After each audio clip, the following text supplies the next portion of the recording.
Serious, employers, what's the most insane complaint you've had about an employee that turned out to be completely true?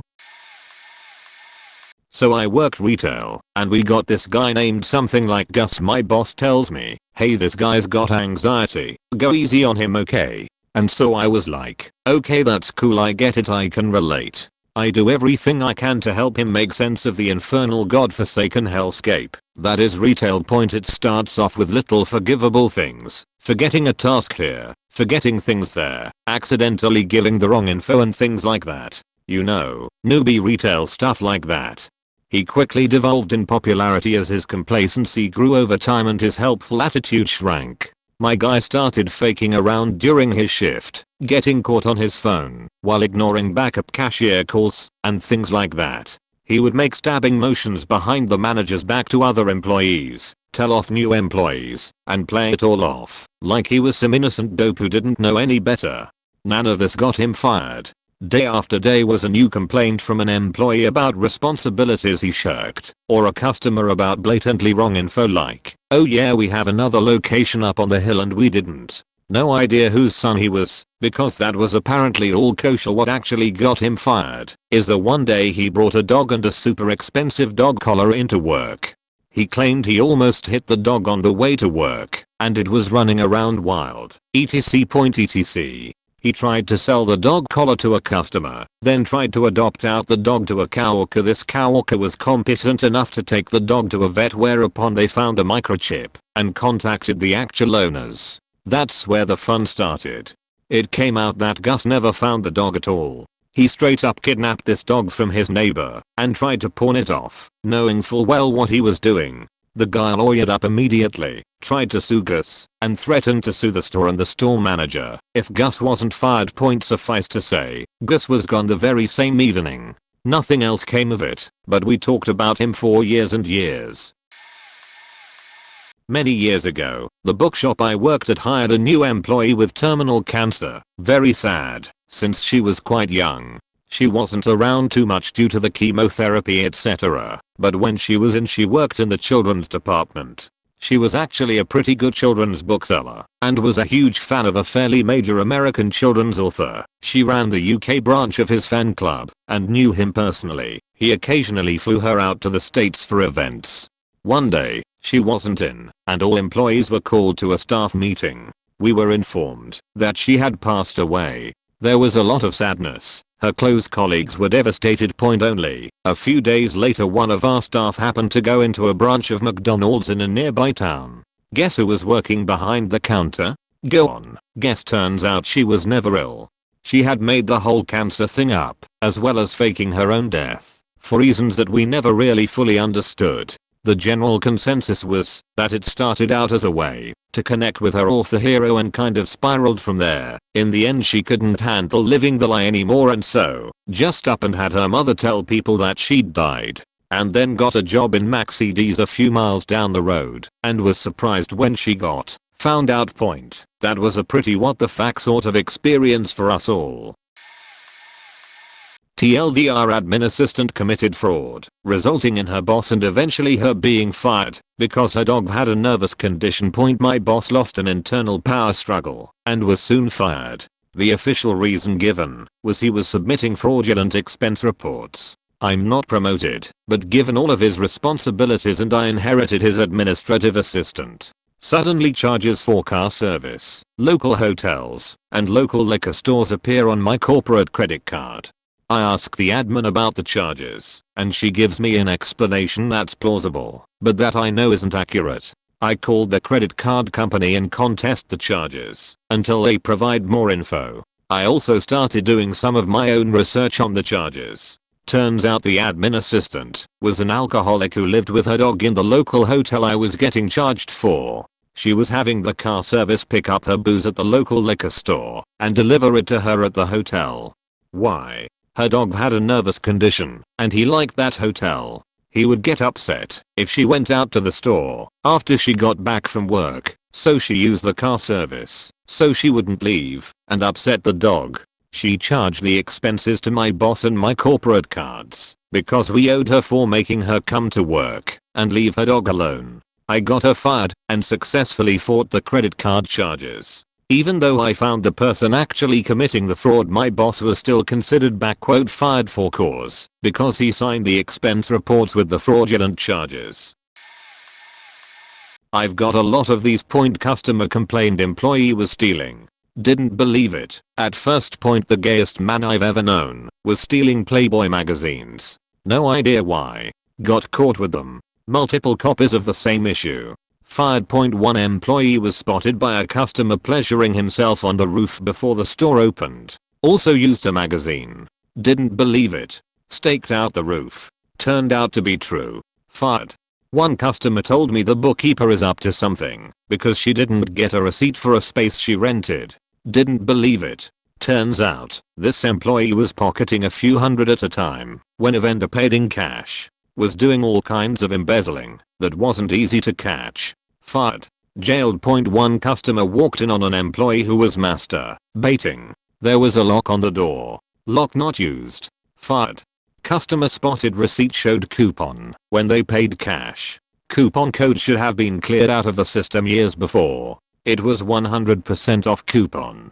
This employee made an extra $100 or so per shift. Fired. Jailed. Mystery as to how they found the coupon code. One customer found a camera in the women's restroom. I knew right away who it was. Staked out the camera feed until I saw him go in. Fired. Jail. One customer was hugged by an employee. No idea why. It was the employee's first day. Fired. One customer spotted a security guard selling meth to his friends. He had been selling meth and other drugs on his shift for over a year. Added bonus when we got rid of him. Thefts went way down. One customer complained an employee pointed and laughed when an old lady fell. Reviewed the tape. It was pretty pronounced. She had tripped on an end cap, fell, and wasn't able to get herself up. He was pointing and laughing for a while. When someone else helped her up, he was berated about doing nothing. Not fired, though. I only know of this because it involved myself. But I was fresh working for a security company, 4 months give or take, given a new assignment with a couple of other guys on rotation. Someone who had been there a week or so more than me gave me the obligatory tour of the site, pointed out some hot spots, pointed out some key equipment that needed an eye on etc. Less than a week of shifts go by where the same guy offers me a bump of cocaine. Decline. Just over a month later, had a perfectly fine shift, no issues. About an hour before my shift, boss calls me up pissed as hell at me. Obviously confused. I get to the place early. The place has been turned over. Equipment is gone. Fence is busted wide open. The works. One of the on-site trailers has been broken into where just over $1,000 was stolen from a safe I knew nothing about because it was always locked. I was pointed to as the culprit. It took less than 5 minutes of conversation with the boss to get it ironed out, as because not only had stuff gone from this place, but other stuff had gone missing from other sites the cocaine guy had been to before. Fast forward, and one of the things taken was towable and found in the guy's driveway. Might as well have dipped himself in red paint, let alone his hands. Needless to say, he didn't work for that company after that. Also had a depressed boss years later who tanked the entire company, hadn't come in to work for more than a day each week, basically left his wife to do most of the work. Then because of a workers insurance thing he was collecting cash from everyone. Exact same night he ended up upside down in a ditch. When police arrived he was discovered with 2 hookahs and a lot of cocaine and just over $1,000 in cash. He'd basically used the money he collected from me and the other personnel, to which was over $5,000, and barely had $1,000 left from it. He was arrested. The company went under. Took a while, but we got our money back. The FD was having an affair with his assistant, who was married to a different employee in the company. That's not all that insane, though. What's insane is how we found out. I was the HRD at the time, and a criminal investigation is still underway, so some details have been changed. Sia approached me about rumors of the FD's affair. In retrospect, maybe I should have dug into it, but things were busy enough, so I discouraged him from listening to scuttlebutt and said we should only worry if we thought there was an operational impact. Private lives are private, was, and is, my position. A few weeks later, our auditors got in touch to point out that a subcontractor had the same company name as a dormant business owned by the FD. A quick call to the FD followed, and he confirmed that it was a coincidence. That's funny, said the auditor, because it has the same tax number. Whoops. Things happened quickly after that, and the FD, who was on holiday, resigned before we could push him with extreme prejudice. But at the end of the investigation, it turned out that not only had the FD set up a pal to work as a subcontractor so he could cream the profits off work sent his way, but he'd also been making creative use of the company credit card and had authorized a company loan to himself. A check of company cell phone records showed that there had been communication between his ex-assistant and him since he jumped.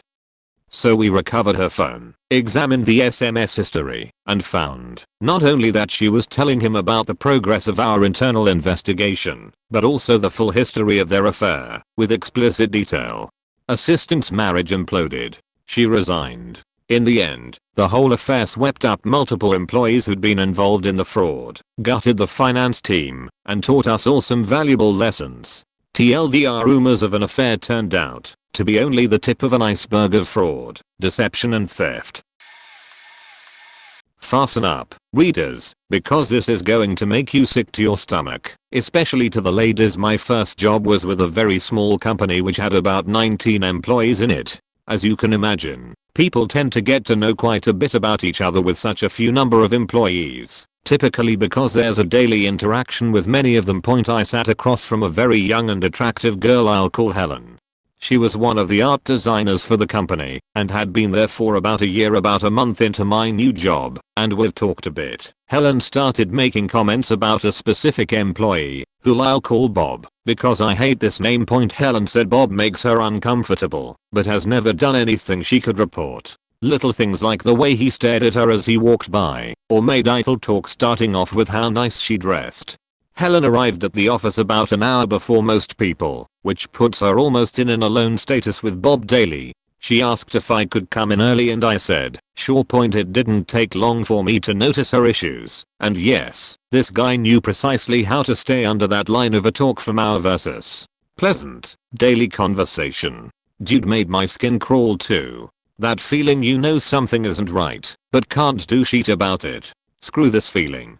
Apparently, my early arrival must have hit Bob pretty hard, as his awkward conversation starters began to diminish as we'd engage in conversation. Before he came through the hallway, pretty hard turned into a serious matter. A few weeks after I started coming in early, we both began to experience some weird things.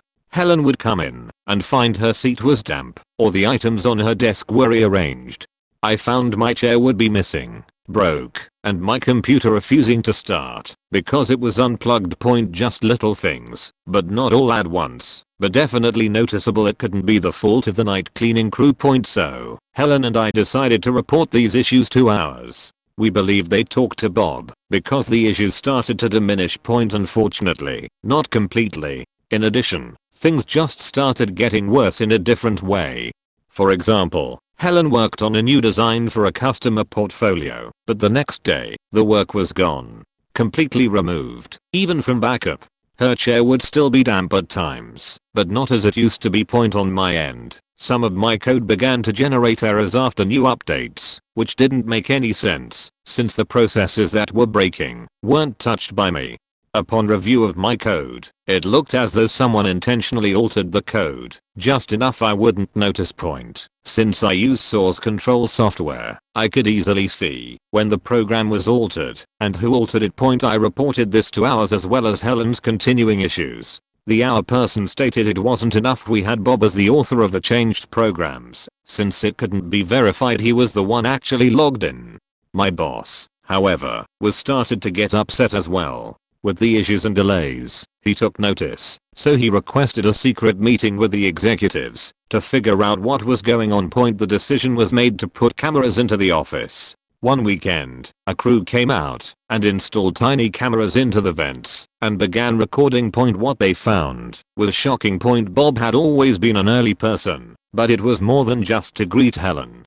He would rummage through people's desk and stare at photographs, particularly of those with young girls. He took one of the photos and went over to Helen's desk, then dropped his pants and began jerking off. Once he was done, he went back to clean up his mess, which explains why her chair was damp. Point at my desk, he'd pick up my picture of my family and start finger flicking the image, I'm guessing at me. This particular day, he decided to remove one of the capstans from my chair. Of course, of that day, we had no clue what was going on. Point from our perspective, what we saw was about 9 AM. Several police officers entered the office and took Bob out in handcuffs. Surprisingly, a couple of employees clapped as he was led out. I guess he did something to them. 2. It wasn't until the police left Helen and I were called in and was told what they found on the video. Helen immediately started to cry. I couldn't imagine what the hell she was feeling, but a violation so disgusting to cause such a breakdown. Of course, the owner and CEO were very concerned for the employees and offered counseling and any other services, including as much time off as a person needed to help recover from the heinous act. It took time, but eventually, things got back to normal, but it was an experience I will never forget. I've heard about employees jerking/peeing into coffee, harassment, and other issues, but having experienced firsthand what it was like to know of these things, but at the same time, make it difficult to report, is why I put stock in what people say as a truth, rather than attention-seeking karma whoring. It happens. What's worse is when it happens, and you can't really do anything about it. At least the company I worked set up cameras to resolve the situation. My condolences to all those out there whose company won't do a damn thing about it. Mall art store, with a satellite store for cheaper grab and go items in the same mall. This is over 2 decades ago. This store went through employees so quickly because it was boring. 8 hours of a shift and 2 to 3 hours of work. Inside joke was employee of the month has a totally different meaning there. Stoners usually worked out better than not. Their point anyway. Good customer son-in-law was between jobs and was looking for a short-time gig. Store owner hired him and was being trained by female manager. Down their second day she said, I think we have a problem with this guy. He is faking creepy and I think he is a rappy. He would always close talk from behind her while she was explaining things. So we were all hoping he was just super awkward and help figure out tactful ways to tell him to back off. Which we did. We also tipped off head of mall security he was acting odd. Then he had his first alone shift. Female manager called me down again morning after his shift. We have a big problem. At that store we encouraged employees to be creative, even to the point of matting/framing their own stuff. This guy had put a bunch of photos of his kids behind the register, which alone is weird and unacceptable. But then all were nudes. Many were suggestive. I called the owner, get here now. No time for talk, get here now. He shows up fast because we never called him for little sheet. He calls the customer's mother-in-law first to get her to see the pics. She is horrified. We get her in touch with a lawyer we know and she calls the cops. We comes in for his shift, is fired immediately. Security escorts him from the property, telling him not to set foot on the property again. While this was happening for us, lawyer had police search his house. Find lots of CP, both of others, and of 2 of his 3 kids. He walks into house like, hey guys, what's going on? Is arrested on the spot. I think he got 30 to 40 years. Coworker works some extra hours and didn't immediately get the money and was told it would be in his next paycheck. He decided to harass the supervisor about it daily. I'm sitting next to him and he's talking about calling corporate to ask where the money is, and I advise him that's a terrible idea. Then he says he's gonna call the corporate for the paystub app we used to view our paystubs and ask where his money is. I told him this was a stupid idea because they only give us paystub and at no point handle our money. He lost it. He misinterpreted and thought I called him stupid. He went on a rant saying he was gonna kill me, that if he sees me out of work he's gonna beat my ass, told me to clock out right now and walk into the parking lot with him so he can kill me. I'm sitting as calm as can be, and sitting behind him is his shift supervisor, also calm, rapidly texting on her phone looking at me. I leave and go work my shift, and 15 minutes later I get a call asking about the whole situation by a higher up supervisor. Turns out the supervisor was texting her boss what was happening in real time. I was asked to write a formal complaint because they've wanted to fire him for a while and this was the best reason, but they needed a paper trail. I was more than happy to do it. Dude was crying in the office minutes later saying I should be fired too for calling him stupid. 3 weeks later a coworker sends me a screenshot of a GoFundMe he opened up asking for 10k to buy hats because he was going bald. The nerve. It sounds weird, but had an employee that was completely by the book. They kept informing me about every change to their work status like built-in raises and such to the point where it felt hostile a bit. It's kind of like, hey, I've accrued 8 hours time off, so I'm going to take Friday .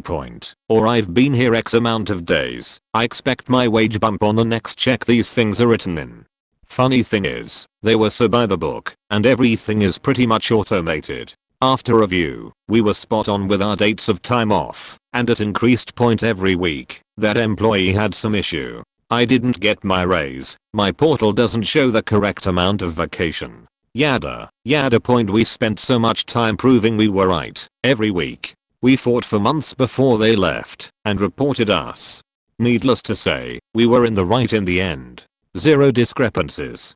Doesn't mean they didn't slam us on social media to anyone looking to work with us. Hasn't hurt too much, though. Funny thing is, we are so lenient, the vacation thing isn't ever an issue. We allow people to go negative on vacation. There is literally no oversight.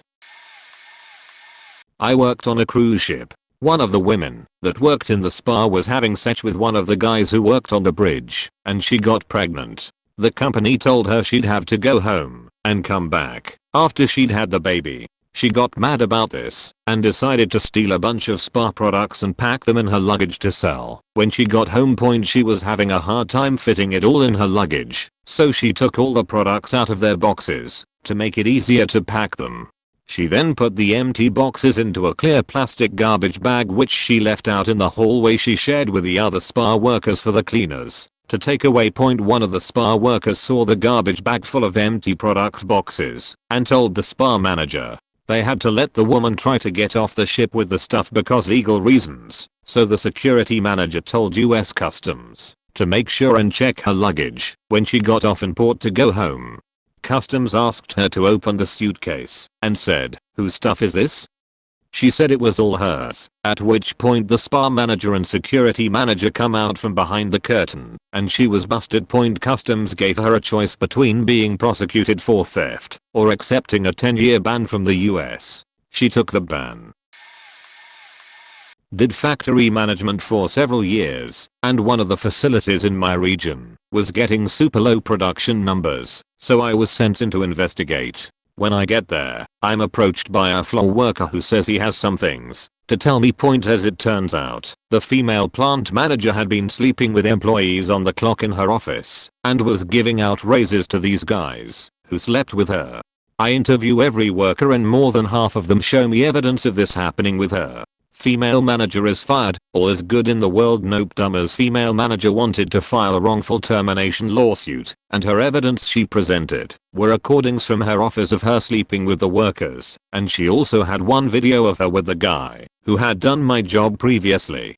She tried to claim that she only did it because of fear for her job from her boss at the time. Our legal team hashed it out and told her that it was incredibly stupid and that, even though that old manager had abused his power, that wasn't an excuse for sleeping with 75 plus guys while at work. To further sweeten the pot, her video she took of this and stored on her unsecured personal computer contained classified documentation. My company I worked for was Begin Aerospace Manufacturing, and that specific facility was producing combat essential parts for USAF fighters. She had filmed this with an Ultra HD security camera that overlooked her computer, and in many of the videos you could see documentation and blueprints, all of which were protected by military security clearance. So that's the story of how she caught federal charges of negligence with classified material. Dude, I was waiting for this one. So there are these really bullshit, but fairly high paying, for some, jobs as fundraisers. They wear EMT uniforms and collect money for our emergency rescue centers because they are not funded by the state. So the job is to ring like 100 doorbells a day and pitch your talk to try and get people to sign a monthly subscription for their local EMTs for a minimum of €5. As you could imagine, this job is pretty hard because 95 out of 100 doors are opened by people that are pretty annoyed by your existence and are not really interested in giving out their IBANs to a random person in the door. On our team there was this fat guy that was a professional folklore singer normally and did this fundraiser thing as a side hustle. We had a really bad day in Stuttgart, Germany, wealthy but stingy AF, and our mood was pretty cynical by lunchtime. After lunch we went into the next street and there was this dude that opened the door that was just not having it and closed the door on us mid-sentence. It kinda felt like the drop that caused the flood for us because it was hot as fuck and people treated us like assholes the whole day. My colleague ringed the doorbell again, lifted his shirt up revealing he had drawn a smiley face on his massive hairy belly. He must have done it in preparation in the morning, legend, and started to sing our pitch script while squeezing his huge belly so that his belly button did the singing point. The dude complained to management, but they thought it was a prank call. They told us that in the evening and we played it off as if that would be absolutely crazy. Point, yeah, that was pretty funny. Told this story on a sub a couple years ago, but it's pretty wild. Point, not the employer for this story, but it's still pretty wild. Point, one evening I had a regular come into the gas station I worked at while I was in the back room cleaning out our boiled peanut pots. When I heard the door ringer I came to the front to man the register, and he was standing at the front door, stiff as a board and not moving. He sees me and looks relieved, gathered his usual items, then approached the register. He then tells me he's glad I was working that night because in my night off he came in and didn't see anyone in the store, gathered his items, and waited at the register. He waited a while before noticing the door to our back room was open and went to investigate to see if someone was in there and didn't hear the ringer. Apparently he caught my coworker mid self-pleasuring and immediately left the store. Point, I was mortified, and he was even more so. Point, apparently the coworker was talking with his then separated wife over text message and they were mending their relationship and decided to send him some nudes. Legit. This one made me laugh and I still think about this one every so often. Point, worked at Best Buy for a number of years. One guy, total arrogant asshole that would constantly hit on the female employees and say would be the best night of your life. Note this was regardless of age. He was in his mid-20s. Some of the girls he'd say this to were 17. He worked in computers. I worked in gaming, but I knew a few things about computers, so I'd hop over there and try my best when they needed help. Point, a woman comes up to me and points to the douchebag. You'd better get managers to start looking at that guy over there because he's a pompous asshole and I think he's stealing iPads. K. Whatever. Little outrageous, but I believe the pompous asshole bit. I talked to the lady a bit more and she was pissed because she'd been in for weeks trying to buy a new iPad, but we never had any, and she worked with him a few times. I knew that was bogus because just the other day I saw an entire cart full of iPads and this was well past the days of iOS device shortages. Went out back to look for her because I was certain we had some back there. Nothing. Not a single one. Fast forward a couple more weeks and the whole iPad thing was way out of my mind at that point. Hadn't thought about it once since that day. My manager, excellent guy, comes up to me and asks me, I'm not saying you did, don't worry, but if you were to take product out of the store, like steal it, how would you do it? Thought for a second about the systems we had in place and processes and potential weak spots.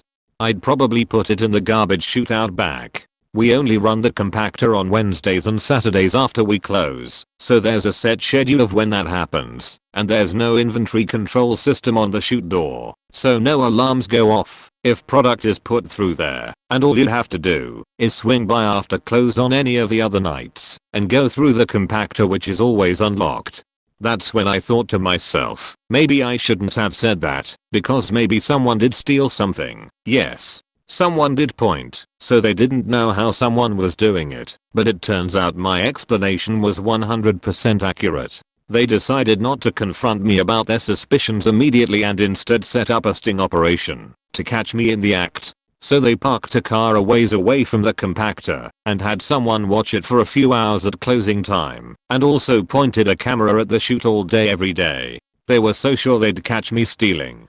Turns out it wasn't me. It was the douchebag. He liberated a magnetic key for the spider wraps, the round inventory control things that have little cords that wrap around the product, and he'd sit there spider wrapping iPads pretending he was putting them out on the floor. He'd bring a whole cart full of them out to his department and find the island computers that no camera could reach and put them all in a big black trash bag and tie a double knot in the top.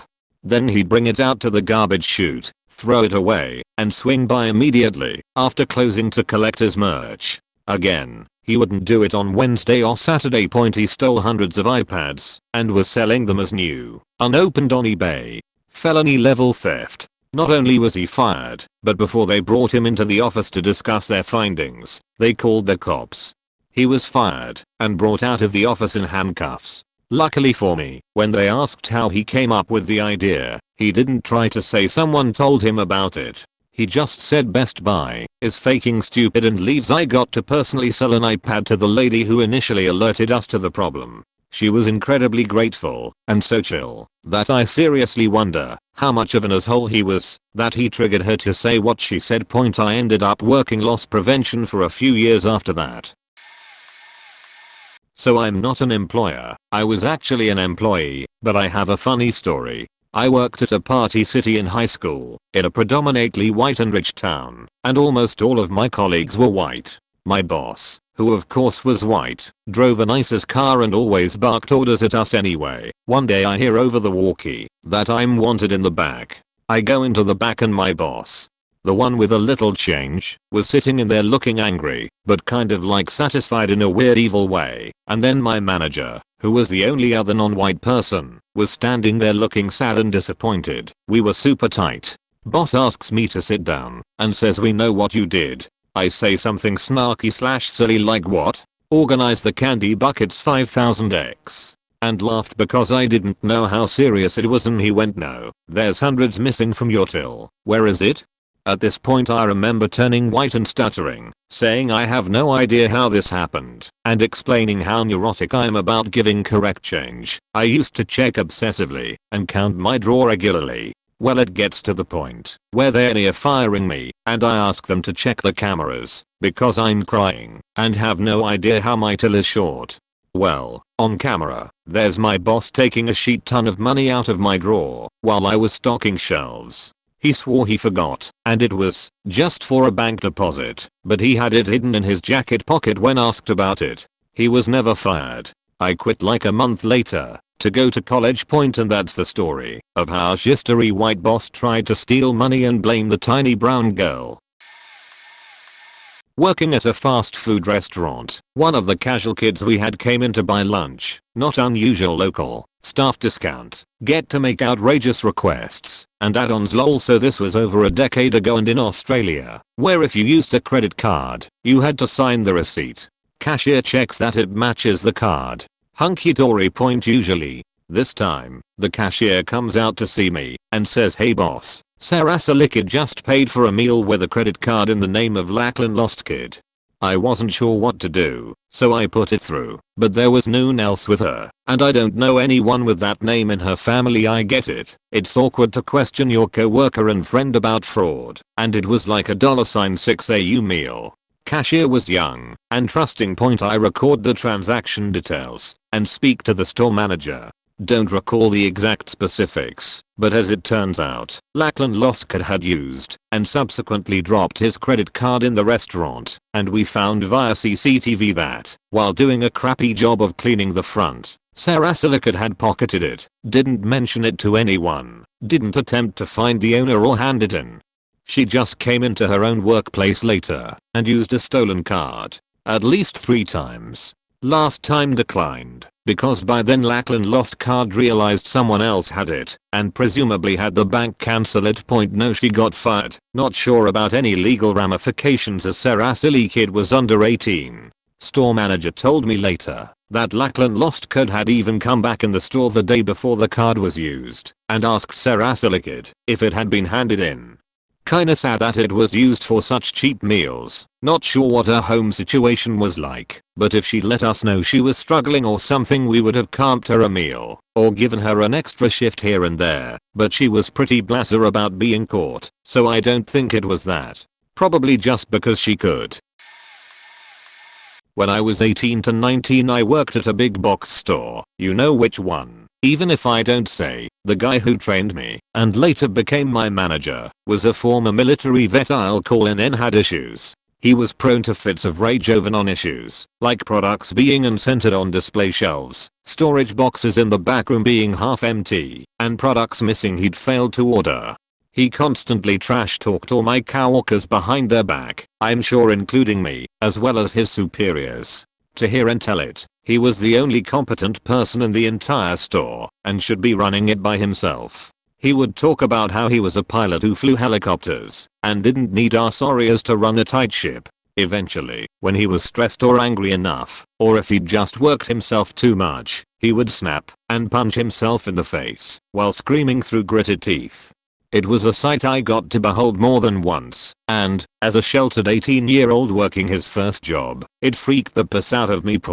When he wasn't having rage-induced tantrums in the back, he would talk about his guns. Sorry, I meant he would wax poetically about his guns to anyone who he could corner. To hear him talk, and had an armory in his attic, that Wayne LaPierre would think was a bit excessive. He would talk about nothing besides his gun, seemed either incapable or unwilling to discuss anything without even a tangential connection to firearms, ammunition or accessories for firearms. Now, this is in Texas, for context. Liking guns is fine. I don't own any guns, but have no problem with people who enjoy shooting for sport or fun. N was not one of those people. N was the kind of person who built his entire personality around guns and weapons, and how they made him better than everyone else. Instead of a company-issued box cutter, N carried a Bowie knife that I'm almost positive was illegal. He once stabbed in me the stomach with a crenellated flashlight, like this, to show off how it would hurt. No marks were left and management didn't take it seriously. Once he threw a 5.56 bullet at me while giving me instructions and told me these travel faster if you fuck up. Needless to say, working under him was goddamn nightmare. Anyway, he finally got fired after all this shit and countless complaints when he had one of his tantrums on the floor in front of customers where he screamed that he wanted to line up the entire department and shoot us all execution style. I guess plausible deniability couldn't save him from a store full of paying witnesses. Go figure. He was fired within the hour and I came back from my day off to a much more fun place to work as a postscript. About a month before I quit the store, we had a new worker join the team who had actually been stationed at the same base as N a little after he's discharged. As we regaled him with stories of the nightmare we survived under N, he laughed and said, "Was his name N30th? It was. That guy didn't know shit about flying helicopters. He took one up in the air once, crashed it, and spent the rest of his tour flying a desk fin." I had two guys 2 years apart have similar milk-instigated diarrhea problems that were too stupid to believe. New hires often took a bit to get up to speed as it's a physically grueling job, so when the first new kid was barely getting any grass cut his first day or two, it didn't immediately trigger any alarms until one of the crew told me that he'd been looking for him for an hour when he'd found his mower unattended in a yard. They complained that the new kid must be hiding in the bathroom for half the morning. I started watching him closer the next day and realized that his breakfast consisted of a liter of chocolate milk and a chocolate chip chocolate muffin. Sure enough, an hour into a hot sweaty day of pushing a lawnmower, off he went to the porta potty to have a 2-hour break. When I confronted him about it, his exact words were, "Oh, I know it's not good for me, but it feels so good in my tum-tums." The second guy was one of those people who told a lot of stories, so you never really knew what was true, even his age, but I'd guess he was actually in his early 40s. He showed up every day in mechanics overalls with nothing for lunch but a 4-liter jug of milk and an apple. We were not allowed to ask residents for anything. We often did stratas like townhouses, so if we needed to pee, there was a clubhouse key, or you found a bush. But for some reason, after a month on the job, and knowing this full well, overalls apparently goes banging on a resident's door and gives them a sob story asking if he can use their washroom. Of course, the sweet older lady who lived there couldn't say no to anybody, so even though she was apprehensive, she let him in. Turns out the guy had cheated himself. From what I heard third hand, it seems like he'd stripped down attempted to wash his man panties in her sink, used up all the TP he could find, and wadded all the nasty remains up in her garbage can, then went rummaging through her cabinets to find anything that could mask the smell on him, and in the bathroom basically he came out smelling like sheet and shea butter. Her bathroom was completely violated. And he was immediately fired.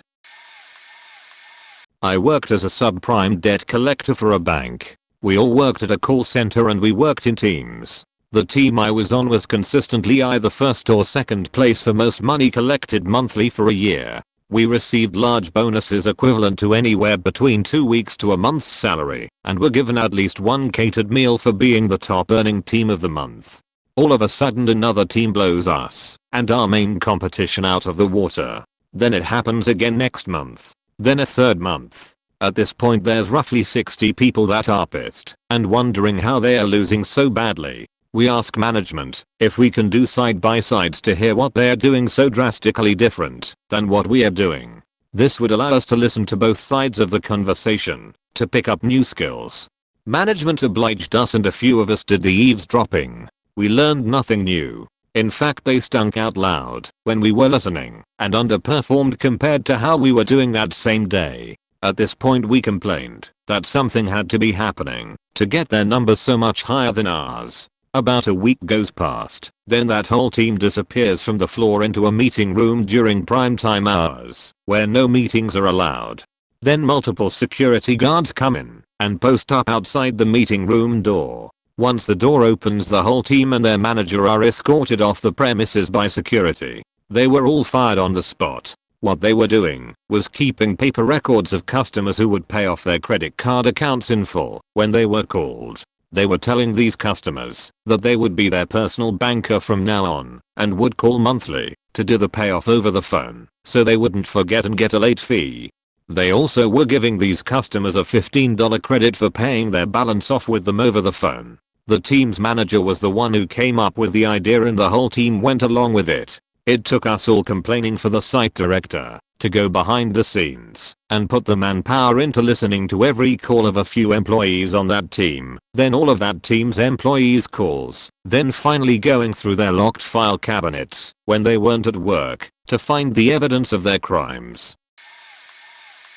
I worked at a movie theater and we had a new employee. We will call her Sarah. TBH, right off the bat she had an attitude with almost everyone, but if anyone got upset she would try to be sweet and flirtatious to them to get them off her back. One day the movie theater gets crazy busy, probably the busiest I ever saw it. At the beginning of the rush she comes up to me because I was the trainer and she tells me she just got a call. Her father had a heart attack and is in the hospital and the doctors say it doesn't look good and he might not make it. We immediately tell her, with management permission, to go be with her dad. So we get rocked. We were already busy, and with a person out we were screwed. I got cursed out twice that day for not getting people's popcorn as fast as they want. Anyways, a couple hours later it dies down, and we finally catch our breath, when suddenly Sarah walks in with her boyfriend and tries to use her employee discount for free tickets. We got one free movie a day. We call down the manager and ask Sarah how her dad is. You could tell she forgot that she had lied to get out of work. She panics and starts mumbling some excuse about how her dad told her to go on a date to calm her down or something stupid, then tries to double down and starts flirting with the men working in front of her boyfriend. To say the least, it was very embarrassing for her and she was fired before she sat down for her last movie. I used to work as an addiction counselor for an agency that was contracted with local school districts. One of my colleagues slipped and fell on a group therapy outing. And by slipped and fell, I mean lost her footing walking down a hill and landed lightly on her tush in the grass. That was a Friday. On Monday my supervisor, who I was expecting to meet with that day, had to cancel with me because she was covering for this individual who was out sick. She continued to be out sick for 3 weeks. When she came back she had a baseball cap and sunglasses on and had a cylindrical pad with a shoulder strap on it that she would lean back against while seated. She asked the clinical director to turn off some of the lights in the conference room during our weekly training meeting and every couple minutes would let out a pained sort of groan. After the meeting, a few of us standing around commented that she was acting a bit like she had opiate withdrawals, but also that it all seemed a bit fishy. She continued to miss a lot of work over the next couple of months, but apparently had an open workers' comp case due to the injury she had gotten on the job, which she claimed was causing severe migraines and insomnia, so she couldn't be fired without an unrelated cause. I think what finally did it was the day several of us were working in the main office prepping for the upcoming school year. She was cutting apart forms as they came out of the printer and sliced about halfway through her thumb with the paper slicer. One of the supervisors took her to the ear for stitches and she immediately asked for Percocet. That's the sort of thing that will get you fired from your addiction counselor job. I have a few from when I was younger, but two really take the prize. My mentor went batshit crazy in front of a client, complete insubordination, at a kickoff meeting for a project she was supposed to be leading with our new boss that had been at the company for a while, but took over as our manager a month before this all went down. I got pulled into our director's office to talk about what went down and was told to move desks and to stay out of the whole thing. She got fired, not only for insubordination in front of a client, but also recording said event without anybody's consent in a two-party state. She fully admitted it too, and used it to threaten a lawsuit against the company and the client for market manipulation. The hard part was she was a good friend and just went down a horrible spiral of drug abuse, verbally and emotionally abusing her husband and eventually cheating on him. I stopped talking to her when she asked me to call their therapist and admit that I, speaking as her husband, was physically abusing her. I texted her husband after that to let him know. The second story, I had helped my boss hire a guy that seemed reliable. About a month in, we notice a number of weird charges on his corporate card with no expense report submitted. My boss approaches the guy about it, and he flips out, saying he can't take the pressure of the job and leaves. He stops answering his phone and just completely cut contact. My boss had to have a fun time of filing a police report for felony theft, dude racked over 10k in charges on his corporate card, and working with ours and the corporate law team to figure out how to get the money back. Not sure what happened to the guy, but I'm sure his credit got faked over from that. I was an employee at a Sears store in Virginia with an abusive assistant store manager. I had the job to make extra money for Christmas. I had a real day job, and I loved my coworkers. They were from all over the world, and taught me how to say bad words in different languages. I had never had a direct encounter with this woman until about 11 p.m. on a Friday night. The store had closed at 10 p.m. We were all scheduled to leave at 10:30. Mind you, I had to get up early the next day for my full-time job. I could hear this woman walking around the store literally screaming at and berating employees about their departments not being tidy enough. She gets to our department, lingerie, starts looking through a bra rack, looks at one of my coworkers, an older Indian woman, and screams at her that the bras are not in order and that they need to be organized before she can leave. Coworker had tears in her eyes. I was livid. My coworker was a hard worker, super sweet, not to mention the department was immaculate. She then walks over to me and screams at me that I need to move it, start helping. I looked her straight in the eyes and said, I have stood here listening to you disrespect employees through the store for almost an hour. I'm not going to let you disrespect me. My shift ended 30 minutes ago, and if you want the bras to be organized, you need to get to it. Then I walked out. I called the next day and had myself removed from the schedule. Complained to Sears about her and her behavior. Found out about a month later that she was fired. She had physically assaulted a young girl. My co-workers begged me to come back, but I couldn't bring myself to do it. When I met a former boss and shook his hand, I got this overwhelming sense of dread. He wound up being the worst boss of my entire career. Within the first month, he started pulling dangerous stunts, such as pulling the entire list of no-quote projects from his predecessor and aggressively quoting them to customers. He pulled resources from my department to assist him personally, leaving me alone to contend with $6 million in projects. He started calling customers after hours to cut deals, and then neglected to inform the team what those promises were until well after the projects were awarded. I continued seeing this behavior and called the executive team in the corporate. I was told I was being alarmist and that the numbers look great from where we are standing. Within the next few months, I noticed my boss was constantly on business trips, but his expense reports, which anyone could look up, did not match where he stated he was. This was because he was using the company card to book vacations for him and his wife, first class. He would simply label it as customer meeting and put his wife down as the customer. I brought that up and was told it's a perk. Bull. It continued to get worse, to the point where I saw lawsuits on the horizon. I again contacted the executive group and again was dismissed. We had no bandwidth, this guy was spinning lies upon lies, and we were headed towards disaster. People were working 70 plus HR weeks, and I was working 80, 120-hour weeks to keep these projects moving, avoiding threats of lawsuits. People started getting injured from fatigue, including 2 severe lacerations, a dismemberment, and 1 case of a bone fracture. Since I volunteered as safety lead, I had to deal with all of them. I was verbally berated for filing these, so people could get their workers' comp.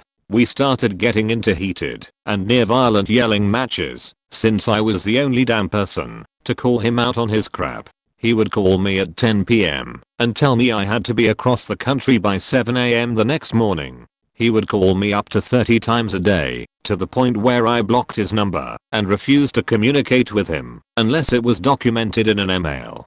Finally, I was vindicated when the figurative flaw fell out. All of that guy's mistakes came to light all at once. He was fired, but many others, including myself, were scapegoated. I was demoted, while several others were walked out with no explanation. The company lost 8 figures due to that one individual. Everything I had listed out for the execs was 100% true, but instead of recognizing that, they chose to demote me for shaking trees. Slimmer bags. I'm glad I don't work for them anymore. TLDR, worker was caught cranking it on the job. Point: I used to work security in a high-rise about 11 years ago, was a supervisor. The top floor of one of the towers had a penthouse suite that hadn't been leased in a few years, and the maintenance workers had set up a couch with a view of the city, a mini fridge, microwave, etc. Basically turned it into a break room. One day, some of the maintenance guys started complaining that someone had moved the couch, and it had to be us, because we were the only other ones who had access. I asked around. Everyone denied it, so not much I could do for something so simple. A week or so later the maintenance crew complained again. I told the other guys to knock it off, since we have to work with maintenance all the time, and need a good relationship. Apparently it didn't stop. I'll walk through the day it all went down. I was coming into work and the area supervisor was in the parking lot. Very unusual since he lived 3 hours away. He told me to go in, and he'd be in to brief me momentarily. As I walked in I saw him catch the other officer, we'll call him Tim, getting out of his car and talking to him. Point: about 15 minutes later the sup walks in and tells this story. So the maintenance guys decided to put a mini camera in the ceiling air vents. Since it wasn't leased space, nothing illegal. They caught Tim on the couch in the penthouse, having a really good time. Like, a really good time. By himself. And it wasn't the view he was enjoying. Or, maybe he just really liked the cityscape. They couldn't believe it. They called our district supervisor and sent the video. Tim was fired the next day. Bonus craziness, about a month later the district sup was in town and mentioned he'd been contacted by a judge who was hearing an unemployment appeal. Tim had tried to file unemployment and was denied, so he appealed. The sup had only sent in that Tim was fired but no reason, trying not to embarrass the guy too much, so the judge said, unless you can provide a good reason, Tim would get unemployment. So the sup gave all the dirt, including offering to send the video. The judge declined the offer of the video, and Tim's claim was rejected. Saw an incident note at the start of shift in a pub. Lunch service cancelled. Someone took a sheet in the sink. Point: we worked in a pub that had a restaurant attached, but the restaurant shut up at about 10 PM, while the bar stayed open until about 1 AM. Occasionally a drunk customer would wander into the dark kitchen through the saloon doors that separated it. We figured some drunk idiot did that. Then, as a bit of a giggle, they queued up the CCTV. There's a lot of regulars there most nights, so we figured if it was one of them or someone they knew, we'd be able to see why the camera in the kitchen didn't see anything as it was not a low light camera. but we did see everyone in the kitchen finish shift and leave the kitchen area to have a knockoff beer in the bar, skip forward, and the dickheads back there.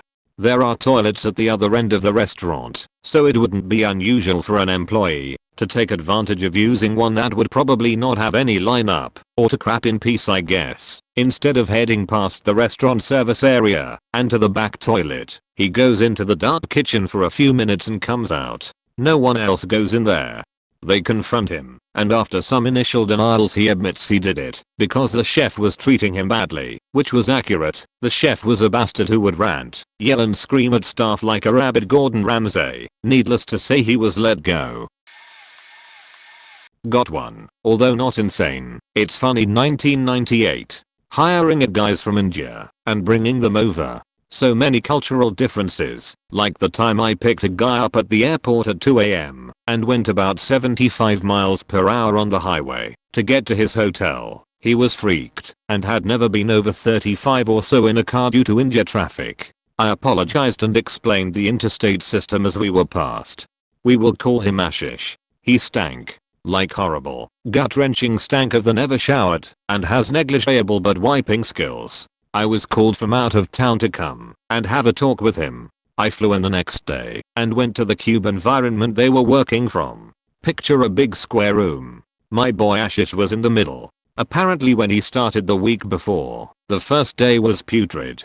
The next day, we will call him Avish, brought in a fan and pointed it at Ashish's cube. The next day, the rest of the guys brought in their own fans. By the time I got there, it was a little like being in a hurricane, but the hurricane was filled with the smell of a dead goat which had been lying in the sun for a few weeks. I take Ashish aside and explain to him the craziness of Americans and their hyped hygiene. It's true, many countries do not use all the products we do, although many also do. See France's subway system in August. He takes it in and really wants to fit in.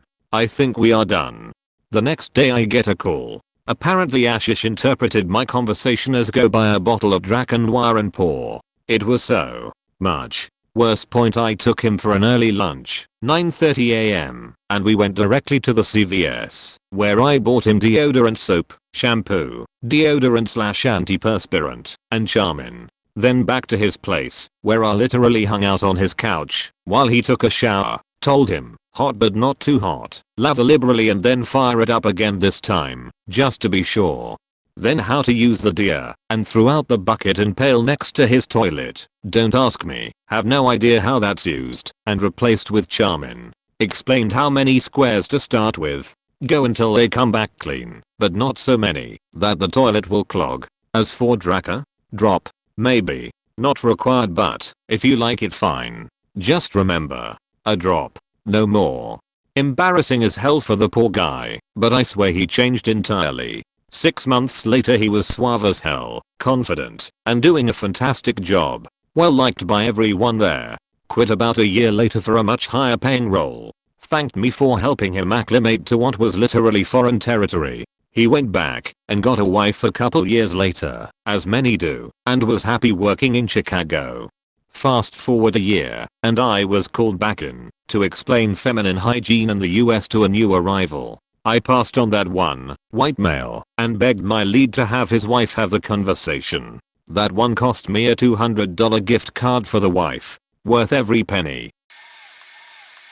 My wife got called into ours because someone complained that her breast milk she just gave birth and was pumping was in the break room fridge. She always kept it in an opaque lunch bag with a zipper, so there's no way this person would know what it was unless he opened up her bag. The guy complained that he was uncomfortable with it there because knowing it was breast milk made him think of women's apostrophe breasts.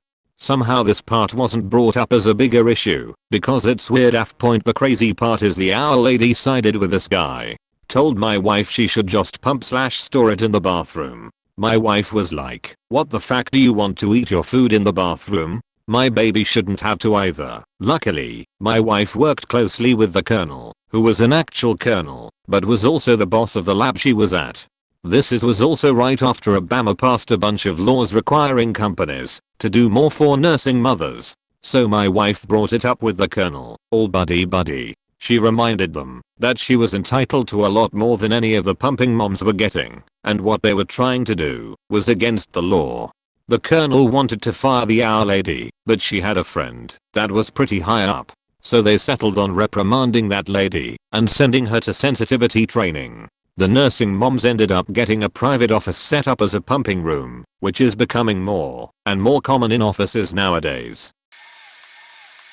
Was GM of a pizza delivery place. Every once in a while, the till would be $20 short at the end of the day. My assistant manager, AM, wondered if one of the high school drivers had sticky fingers. It was infrequent, and we couldn't ever figure out what was happening. Then my driver started asking me why I was able to wrap up the end of day closing much faster than the AM. Apparently the AM sat in the office doing whatever and didn't help clean on her days to close.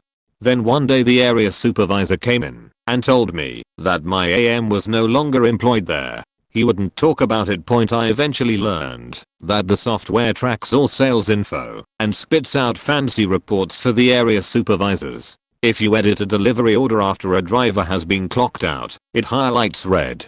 If you edit a carry out after X hours, it highlights green. My report for the summer had a few highlights. Apparently my AM's report looked like a Christmas tree. The extra time spent in the office at the end of each day was apparently spent finding full price orders, applying coupons and discounts, and pocketing the difference. When the till was short, it was because they couldn't do the math for how much to steal. The kicker is that we both received bonuses % of profit. They would have gotten a portion of that money anyway, but instead got fired. I never did bonus off that stolen profit, even after it was returned with a confession letter. That AM technically owes me like $800 that I would have received as bonus.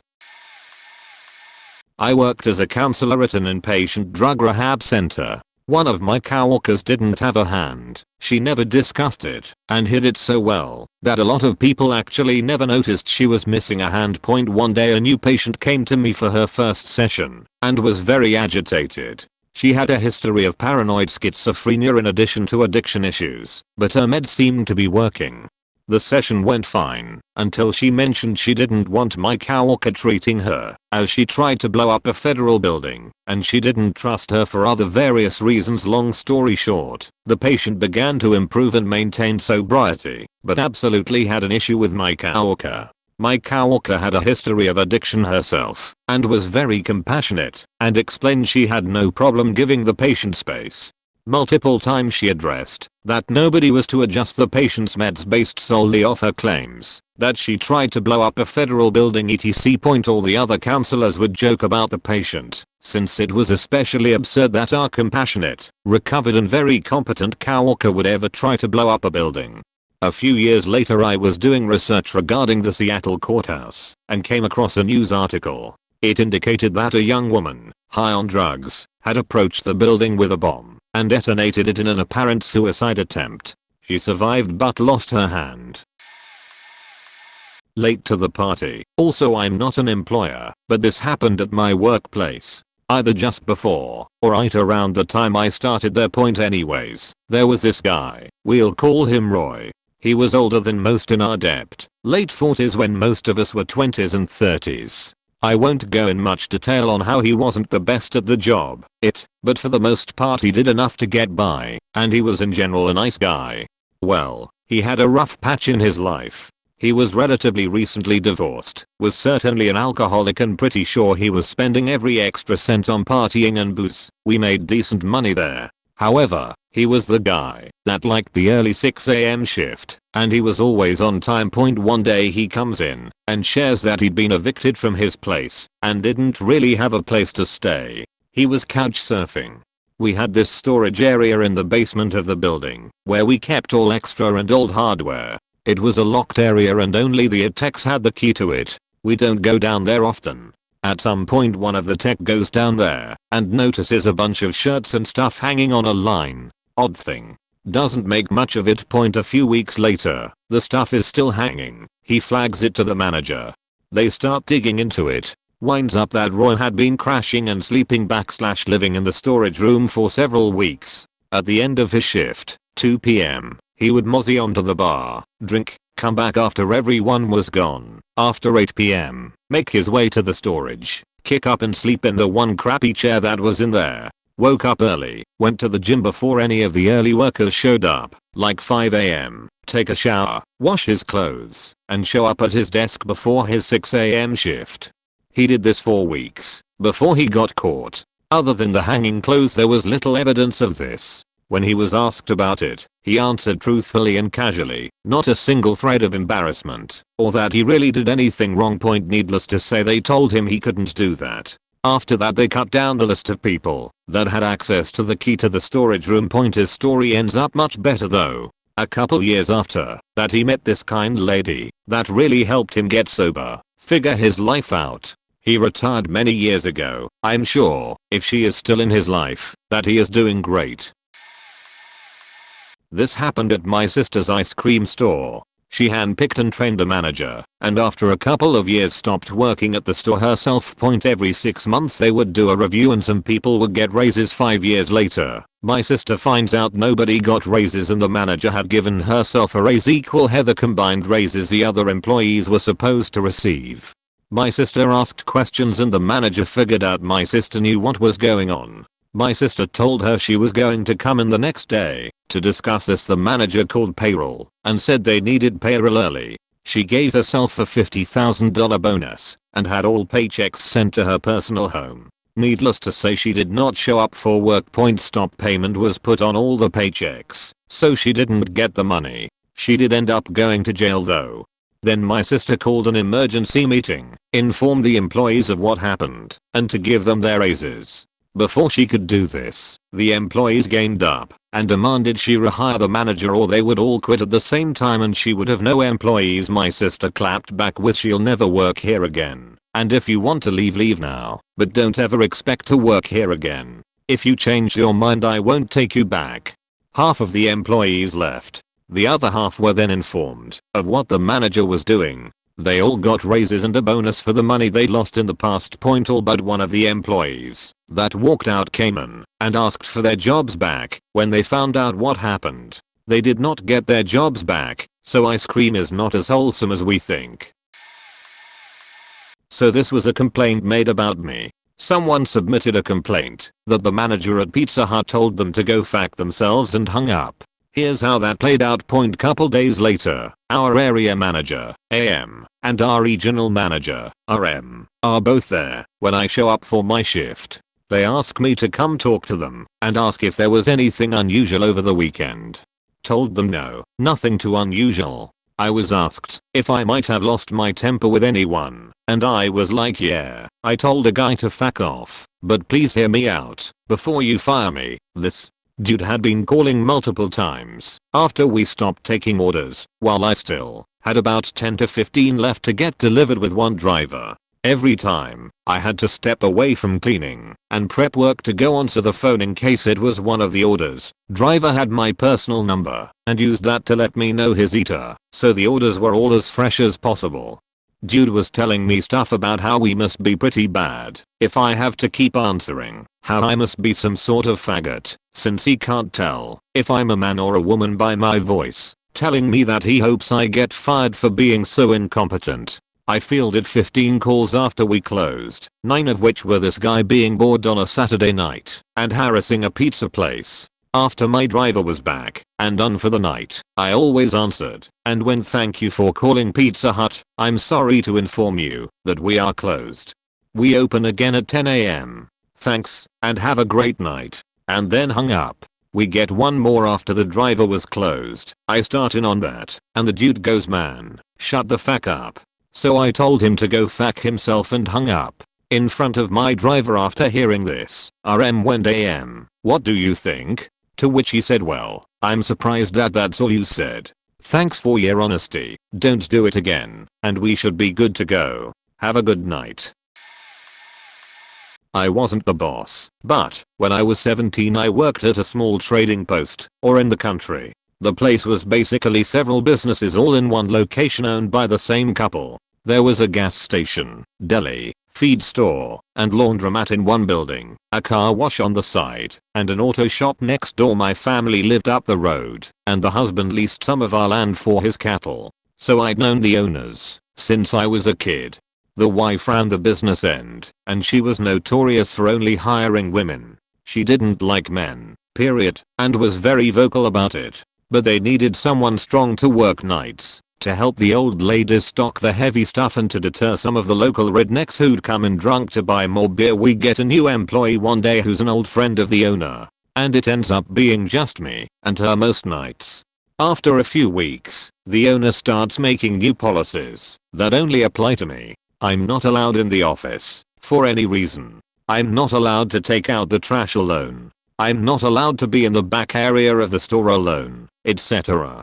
And the owner low-key accuses me of drinking beer in the job and tells her friend to keep an eye on me.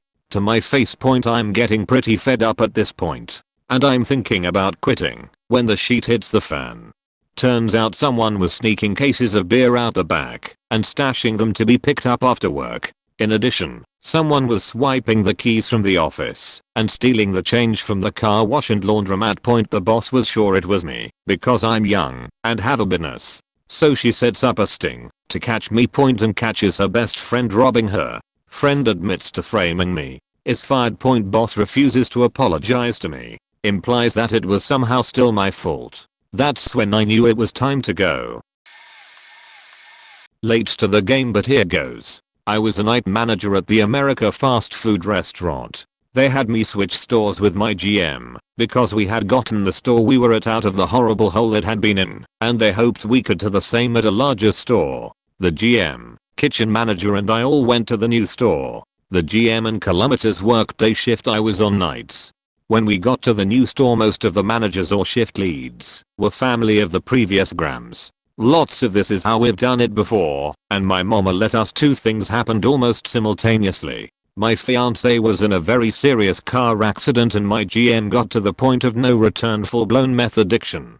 I was the sole caregiver to my fiance, who had broken several ribs and gotten a pretty nasty head injury, not to mention the broken nose, bruises and gashes. He was couch bound and needed assistance with things like getting to the bathroom and showering. The GM completely flaked at any and all duties, couldn't be reached most times, and generally sucked at her job when she was there. Point, I was called in to solve problems because I lived closer to the store and could be reached. On the shifts I closed, I noticed money missing from deposits straight put in the system wrong, etc. I always contacted the GM when this happened, and sometimes money would show up, sometimes it wouldn't. Like, close a shift on Monday, be short 200 exactly. Close again on Wednesday and the deposit was over by 200 the night before. It looked like I was incompetent at counting money. Rumors spread in the nepotism that was manager / shift lead team that I was either stupid or was swiping money and returning it. Now I knew I wasn't taking money, and one time the girl I worked for even called her boyfriend to call his brother, who was a closing manager, to tell him they knew he had taken the money. I witnessed the phone call. The boyfriend came in, also a manager. Everyone was related somehow, helped me count the draws and deposit, and called his brother to return the money. Yet rumors spread I was taking the $sign, and it was probably to pay for medical bills. I ended up having to talk to higher management, and the family all protected the brother and denied it all. I had worked with this guy. He often disappeared, was always messed up, and overall did a crappy job at everything he did. Fast forward another few weeks and I'm exhausted taking on more shifts to cover bills, doing more than my job, and taking care of fiance. I was supposed to come in early for a meeting I was sure was about theft again with my meth addicted GM and higher management. I just said screw it and never went. Never showed up for another shift. The regional manager, who also at this point thinks I'm a thief, leaves me a message telling me he will take legal action if I don't return my keys, etc. I hadn't even been quit a full 24h. So I take my keys in, tell them I'm not their problem and the only person holding the store together, and leave. Here is the best part. 2 nights later, shitty manager that was stealing gets caught on camera doing lines off the desk. They looked at the cameras because surprise he had stolen something like $700 in one night and didn't know I had left and didn't have me as a scapegoat anymore. I hope that place burns. Used to be a marketing manager. Managed about 40 telemarketers. Came out of a meeting one day to hear that our top performer had shown up while I was in the meeting on her day off, totally drunk, and then proceeded to try and remove the pants of a coworker and beg him to let her give him head, all while he was speaking to a top tier client. 15 years later, this language makes me cringe. Her coworkers covered for her, and only the guy who was attacked would say what happened. I suspended her with pay while we investigated and offered him time off with pay if he needed it. He came to work. Time off isn't as much fun in sales because you're losing commission. I called the client just to have a chat and see if the incident came up. The first words out of her mouth were okay. I was so worried about him.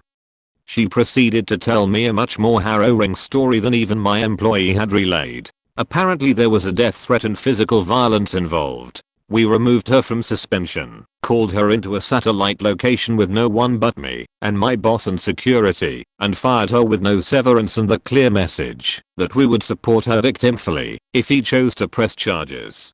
He did not. He did call his attacker and tell her that the only reason he wasn't going to take action was that he thought she had a better chance of getting her sheet together without all of that drama, and that she really should think about quitting drinking. I don't know what happened to her after that, but he was really a stand-up guy.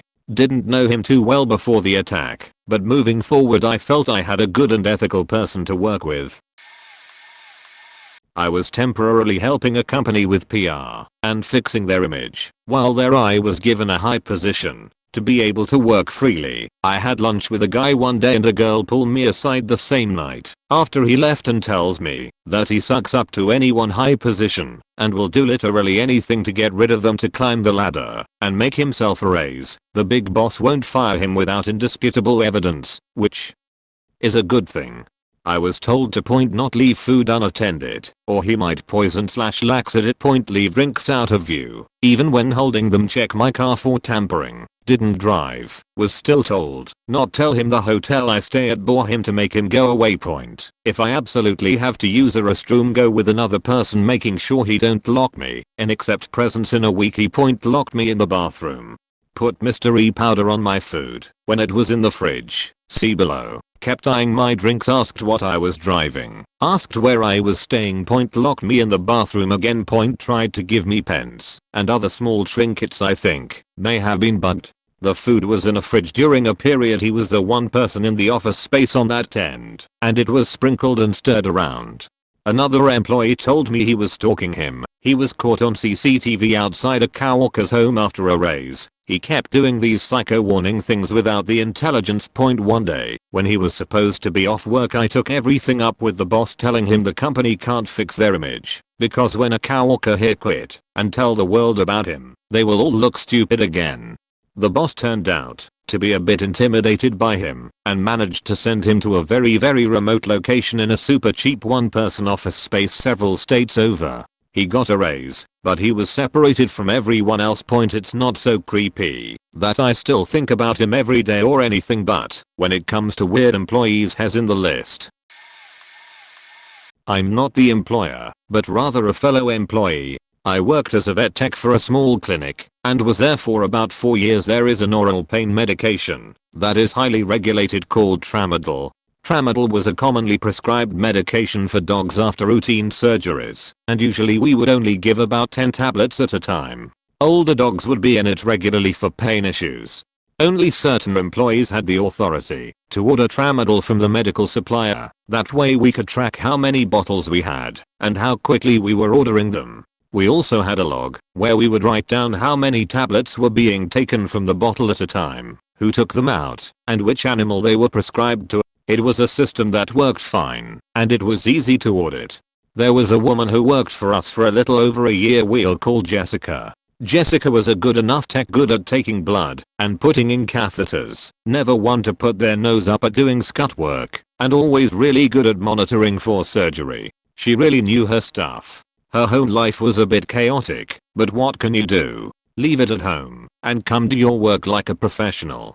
Anyway, after a while, one of our head techs, one of the techs responsible for ordering pain meds, noticed that we had to order more Tramadol a bit sooner than we usually did. This wasn't too big a deal. There are some weeks where an older animal won't be doing great and will need more pain medicine than usual, or maybe we just did a lot of surgeries that month. Putting this info at the back of her mind for a bit, she ordered 2 more bottles. The bottles come with 1000 tablets. Soon enough she notices that, again, we are running out sooner than normal. The tech takes a look at the logs. All the numbers seem to add up. 10 tabs for surgery here, a refill for 20 tablets for an elderly dog there, but she decides to take the tramadol log back into the lunchroom to comb over during her lunch break. She has another tech check her findings. She notices that every few weeks, there are multiple tramadol refills from the same clients, people who should not be running out of pills so quickly. 1 tablet BD for 10 days, that's 20 tablets. It's been 5 days and they're out, but why? This client has been using this medication for their dog for a while. Why are they misdosing right now? And it isn't just one client, there are multiple who are running out quickly. The tech goes into the accounts of these clients, and, sure enough, there are medication labels generated for their pets with the corresponding number of tablets, some generated recently. The bills for these medications have been zeroed out and closed. The tech goes into the medication drawer, but the bottles aren't there. The tech knows the client hasn't come to pick them up yet. Some of these clients don't live close by, or they can't make it on the day they supposedly came to get it. The best part? All of these labels and records are kept under the same name, Jessica. My coworker has another tech check her findings, and sure enough, it's true. Medication is disappearing under Jessica's name. None of the other employees know, including myself, and the 2 women who know stay quiet. They don't want to let Jessica know, so they are biding their time and collecting evidence. It comes at the end of a shift, when the 2 techs call Jessica into the back room. She storms out angry, and never comes back. That night was our company Christmas dinner, and we were filled in on the situation. We were told about the missing pain meds and the logs that weren't matching up. Jessica was logging out tramadol under different clients and pocketing them to sell. She left her purse in the storage room like the rest of us, but my coworkers weren't above checking her bag for evidence. They found a half-full tramadol bottle in her purse. Those bottles are huge, and she just left it halfway sticking out of her bag. She put her sweatshirt on top thinking it would hide it. We never had any issues with pills again after that point. On another note, we had another girl also come in who would randomly nod out during surgery. I'm talking full heroin nod, while watching a patient's vitals. She said it was because she was taking lithium. We would have her go lay down, while someone else would come in to take it over. My boss was pretty naive. This continued for a bit until one of our clients took us aside and said that they found her passed out in her car in the parking lot of the nearby convenience store that a lot of us frequented on our lunch breaks. She was slumped over behind the wheel in a full nod, and when the client knocked on the window to see if she was alright, she slowly came to and said she was just sleeping. We had suspected her to be the one to be stealing the pain meds for a bit, but we couldn't find any evidence. This behavior unfortunately was enough. I was working in hours at a medium-sized company. There were about 20 or so office-type workers and about 80 operations-type people. One of my employees in hours was a young married woman who was very attractive and was known to be very professional and rather conservative in personality, Kate. At this particular time, we had a number of our ops employees who were competing for a mid-level management position. Prior to the selection for the promotion, Kate made an accusation against one of the ops candidates, Mike, stating that she had observed him making a fairly serious safety violation while on the job. Partly due to the investigation of this complaint against Mike, another ops employee, Devin, was selected for the promotion. Next thing you know, Mike comes to management and says that Kate made a false accusation against him, intending to cost him the promotion because Kate was having sex with Devin. Mike went on to say that he and Kate had also had sex a number of times, but that had ended months before. Being her supervisor, I went to Kate and asked her about this. I told her, look, your personal life is none of my concern, but these are some serious accusations that affect our work and I need to know the truth. Kate cried and vehemently denied Mike's accusations. I believed her and went to bat for her to our company VP, saying that Mike must be lying. Our company ended up pulling everyone's email accounts and phone records for those involved that had company phones. It turns out that Kate had, or currently was having sex with 6 different employees at the company, 5 men and 1 woman. Kate was fired very shortly after they pulled the records. I'm an upper level manager where this occurred. An employee was hired to conduct in-home visits for a particular healthcare program. Due to COVID, the employee was temporarily allowed to work remotely from home using video technology to complete their patient assessments on occasion. When the employee was asked to come into the office, they always had an excuse as to why they couldn't make it. Due to COVID, nobody really thought much of the excuses and management let it go. Unfortunately, the employee was not getting their work done from home. They were barely completing any of the required patient assessments and did not seem to really be working at all. Other team members were picking up the slack. There were many attempts from their manager to work with them remotely and help meet job expectations, but they were just not compliant. Finally, they were asked to come into the office for a disciplinary meeting with their frontline manager and ours. They kept making excuses, but they were told that it was not an option, that they needed to come in, or they would be terminated. The employee finally confessed that they had moved out of state right after they were hired and was living over 1,000 miles away from the office and the community where they were hired to conduct in-home visits. They were receiving pay for living in a high cost of living area, but were living several states away in a low cost of living area for almost an entire year. This was a person making a 6-figure salary. Emphasizing was, my wife worked for this toxic company in Orange County a few years ago as a manager. She was brought in to bring company up to current standards, implementing procedures and rules that would make them a reputable company, increasing profit and decreasing unnecessary costs. The company had a lot of employees that had been there 10+ years and were vital to keeping the equipment running. The employees knew this and took advantage of it. Employee 1. He was a shift manager and would date all the girls on the line. Even had his own set room where he'd take employees and girlfriends up to during his shift. Solution: set room gone and moved to a shift mainly full of men. Employee 2. He was the production manager and had financial issues, so he took up a second job. The problem was he was so tired from his second job that he would sleep in his car during his main job, then leave early to attend his other job. Anytime they would look for him, he'd say he was somewhere else in the building. So they started looking at security tapes and found out he was leaving and sleeping. Employee was let go when he refused to leave other job. Employee 3 would constantly have sexual harassment complaints leveled his way, but the owner's wife would discredit the girls as they were minimum wage employees and he would never do such a thing as he had a wife and kids. Fast forward and he puts his arm around my wife's neck and grabs her ass. She immediately leaves work and calls owners. Wife owner informs my wife that if they fire him, my wife will be responsible for all his work. She should just let it go. My wife immediately knew it was time to go. So many more stories, but these were a few of the weirder. My wife is doing great. Moved into a new career field and a nice settlement. Plus all the women that worked there received nice raises as part of the settlement.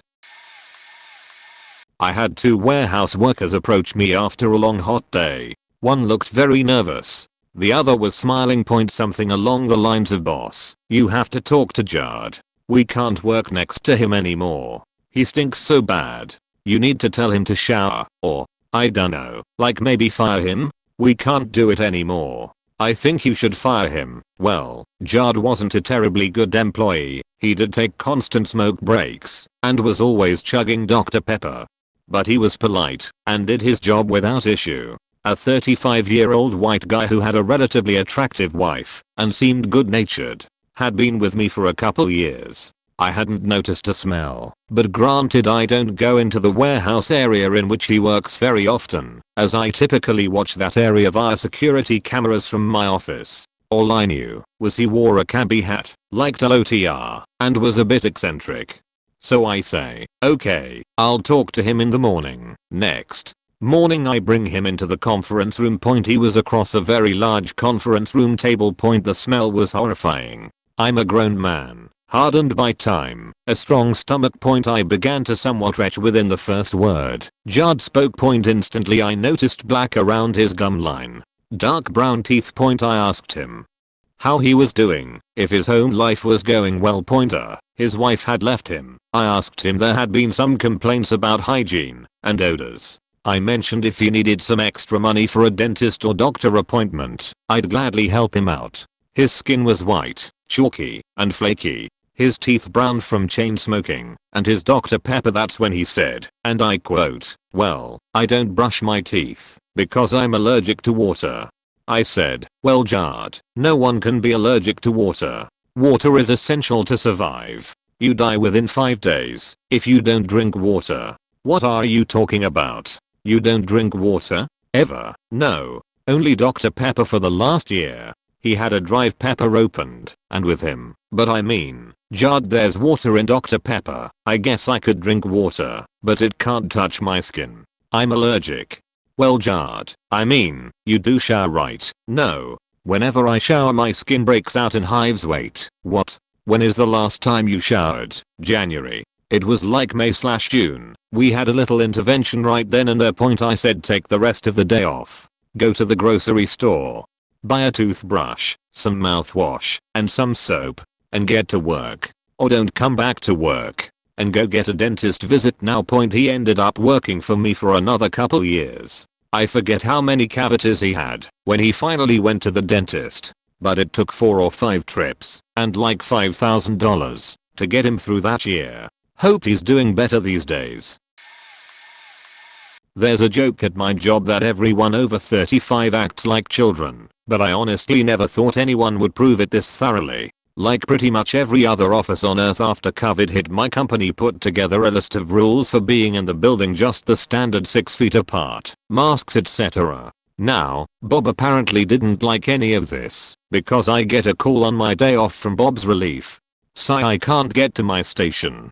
Bob built a fort." Naturally, I have a lot of questions about this sentence, so they explain that Bob refuses to wear a mask at work, so instead he has taken somewhere between 9 to 12 office chairs from around the floor and built a fort around himself. Not just a perimeter, he had them balanced upside down on top of other chairs as a roof. It looked like a chair igloo. So his relief's only way to get to their shared station is to climb into the fort with Bob, and, since it apparently took a while to build his fort, he wouldn't take it down and had gone so far as to print out a sign to make sure the cleaning staff would not disassemble it in order to clean anything. Now, don't get me wrong, I love a good blanket fort on non-work hours, but for anyone who's keeping track, he's keeping multiple people from doing their jobs and giving our department 10 different heart attacks between things not being cleaned between shifts during a pandemic, and the potential liability for Bob's giant chair fort collapsing onto him if it loses structural integrity. Everyone figures at first that it's just one of those getting squally from isolation things, and that he'll take it down once someone points out how insane it is for a grown man in his 50s to build himself a special anti-COVID fort out of chairs. But he doesn't. He is ride or die for his fort instead of wearing a mask. It ended up with multiple hour meetings and Bob the Builder banned from the building. This was a few years back when I was assistant manager at a bakery. I've since became manager and eventually left to pursue something different. We had 6 staff excluding me and the bakery manager. All of them seemed really nice and were all very loyal and reliable. We felt like, at the time, we had a perfect team. My manager at the time was on vacation, so I was running the bakery for a few weeks while he was away. During this time, I had a customer who complained about one of our older employees. He'd been at the bakery for almost 10 years. Never had a problem with him at all before this. She asked to speak with the manager and I explained that it was just me at the moment, but I could help. She told me he asked her inappropriate things and she seemed very angry. I won't tell you the things she said, but at the time they sounded way too far-fetched to be true. I'm not proud of this, but I assumed she was either lying or overreacting. This is only because I've known this man for years and he's always seemed the sweetest guy. We've never had a complaint about him before, so I just told her I'd talk to him. I didn't, and I realize now that was not how I should have handled it. I didn't tell anyone. Looking back now, I should have at least mentioned it to him or brought it up.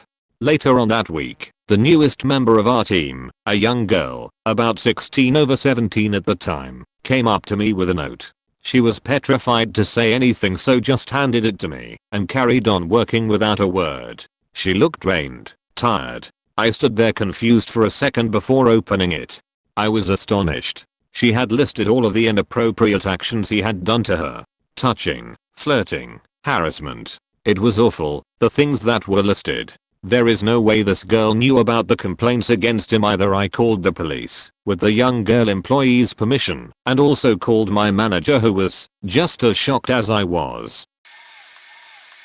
So this is a story of my predecessor at my first full-time job. I knew she was fired and wanted to avoid her fate. My managers eventually told me the story after all legal issues were resolved. This girl was the admin/coordinator for a department in a warehouse and was pretty much 100% in the office, would not walk the floor or interact with the rest of the department. Well known for being a huge beach. New manager started, and he noticed that she wasn't at her desk when he would come in, but he was almost always on the floor, so maybe it was a coincidence. Then he spoke to the assistant manager and she noticed the same thing. Time clock showed she was there all day and taking her breaks. Suspicious. So they decided to do a sting operation and have one of them in the office at all times to see where she went. They didn't see her all week, but her time card was still showing her there. Security handed over the footage of the front door, parking lot, and clock and station. They watched as she came in, clocked, then walked right back out. Returned at the end of the day and clocked out. Then they did some digging and discovered the guy was her uncle. He was manually clocking her lunch breaks for her each day by keying in her ID number or using a spare badge.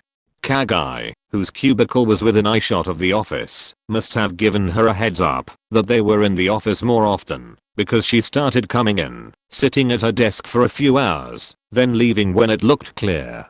Found out she had been doing this for years. She was then fired and tried to get unemployment. Company wasn't going to fight it, but the managers were all too happy to show she was fired with cause to get her denied. She ultimately didn't receive a cent. Her uncle? He worked for another department, so the managers called his boss, let the boss know what just happened with their employee and to maybe look into the guy. Turned out he was well known around the warehouse for sleeping 6 to 8 hours. Everyone knew except his boss, and pushed his work off on others. So the guy got loaded up with work suddenly and then quit. Last I heard, both of them run a gas station nearby. Had a guy we hired to be a server at the restaurant I managed by my overhead boss, who says despite the guy's lack of experience, his one reference says he's such a hard worker and so eager to work. It's a counter order style with full service after. Super easy job and our system's not too hard. He gets trained by my best trainers on day 1 and by me for part of a shift day 2 before he has his first full shift the next night, and he seems okay. I make sure he's not overwhelmed or having any issues that might affect how we schedule him, etc. Nope, all good. I get a call late one night from my assistant manager.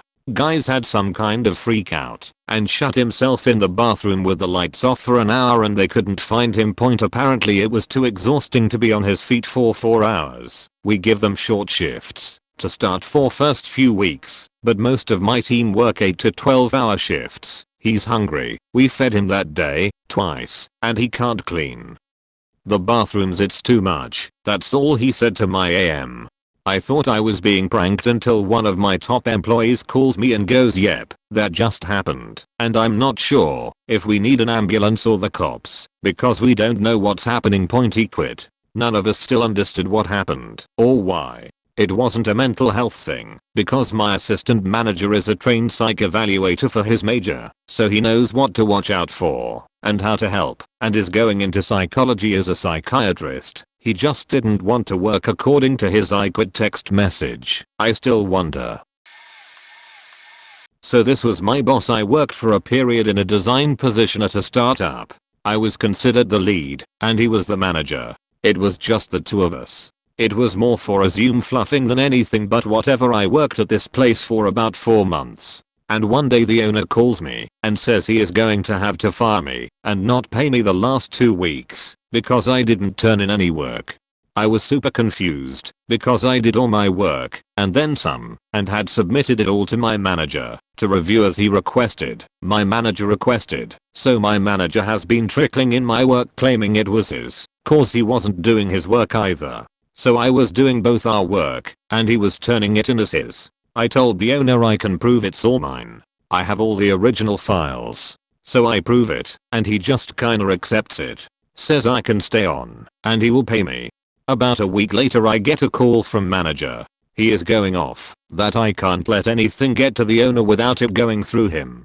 Cause owner wants to fire me, and all this. Acting super weird. I get a bunch of strange calls and texts from him over the next week. I talk to owner about it, and he just tells me to play dumb. And keep submitting all my work to him and my manager. Week after that they fire manager. He had a super bad drug problem. They think like codeine and meth. I noticed a lot of things when we would work together. We were remote for most of it. Always thought he was on something. But on top of that, he never did 1 ounce of work and now had 3 sexual harassment lawsuits from 17 to 20-year-olds. The guy died of meth overdose like a year later. I worked at a luxury hotel front desk, and we all got our own individual cash banks of $500 to use during our shifts. After each shift, you would lock your bank up in a safe deposit box on the wall. Every month, they would do a bank audit to make sure that your bank added up to $500. One week we had an international group come in, and their organization had set up for them to all pay for room and tax with traveler's checks. When they checked out, they each had a small balance that we owed them, since they paid in $100 checks upon arrival. In this case, we had to process payouts from our cash banks to each of these guests. The lady I was working with started acting pretty sus and stuttered out something about how she didn't have any small bills to help pay them out. I handled all of them, no problem. Later, I noticed the hotel's general cashier in the back office. I told her about earlier, and that my coworker needed change for her bank. She heads to the change room, where the safe is, and I tell my coworker to go meet her back there to make change. Coworker looks around all awkward, asks if she can do it later. I say it's no problem, we are slow right now, just go. She heads back there. She doesn't come back for an hour, until I see her leaving the building in her street clothes and crying. Turns out she had took the entire $500 from her bank and used it on her weekend trip to Chicago. She was planning on waiting for her next paycheck to replace it. I guess she admitted to having done this multiple times before as well. Yikes. This will probably get buried, but I had a crazy co-worker when I worked the front desk at a private airport. This was the kind of place that stored private small engine aircrafts for rich people and major aircraft carriers for pro teams in NHL and MLB. So lots of high profile people coming in and out all day/night long. Our duties at the front desk were to make sure that arriving guests had everything they needed when arriving or before takeoff, such as booking hotels, cars, vans, ordering catering and anything else they may need. It wasn't the most exciting job, but we got free soup and cupcakes a lot, since they were complimentary in our lobby. Now along comes Jana, fake name. She seems a little off, but she's very bubbly and trying to be everyone's friend. She's getting the hang of things and figuring out who to call for what, all that new hire confusion, but she's working through it for the most part. Then it was like she got comfortable and a little more comfortable and a little more comfortable. She would sit in the back desk where someone standing in front of the front desk really wouldn't notice anyone unless she stood up. We'd start to notice a sweet smell coming from back there. She always wore a lot of perfume, but it was different than that smell. Then we'd notice that smell coming from her breath when she would go to the front desk. We then had some issues where a lot of hotel bookings were wrong or never booked at all, or catering orders that were completely wrong or again, never ordered at all. We'd find placeholder cards in the trash that were used to fill out all of the bookings that were made for arriving or departing customers. These cards were used to let us know how many more flights were expected to come in or out that day, so when they go missing and people show up to take off without us having any knowledge of it, we look pretty bad. At this point, we are a couple months into her employment, and she has become unbearable to work with. You just knew you'd be dealing with an angry customer whose bookings were screwed up because she never did anything for them. We started to find her water bottles that were filled with alcohol. Smelled like cheap rum that you'd get in a fishbowl at a dive bar. She had some serious Meredith Palmer vibes. If Meredith was the worst after weeks of dealing with her being a mess, my attitude toward her became very clear that I was done putting up with her drunk bullshit.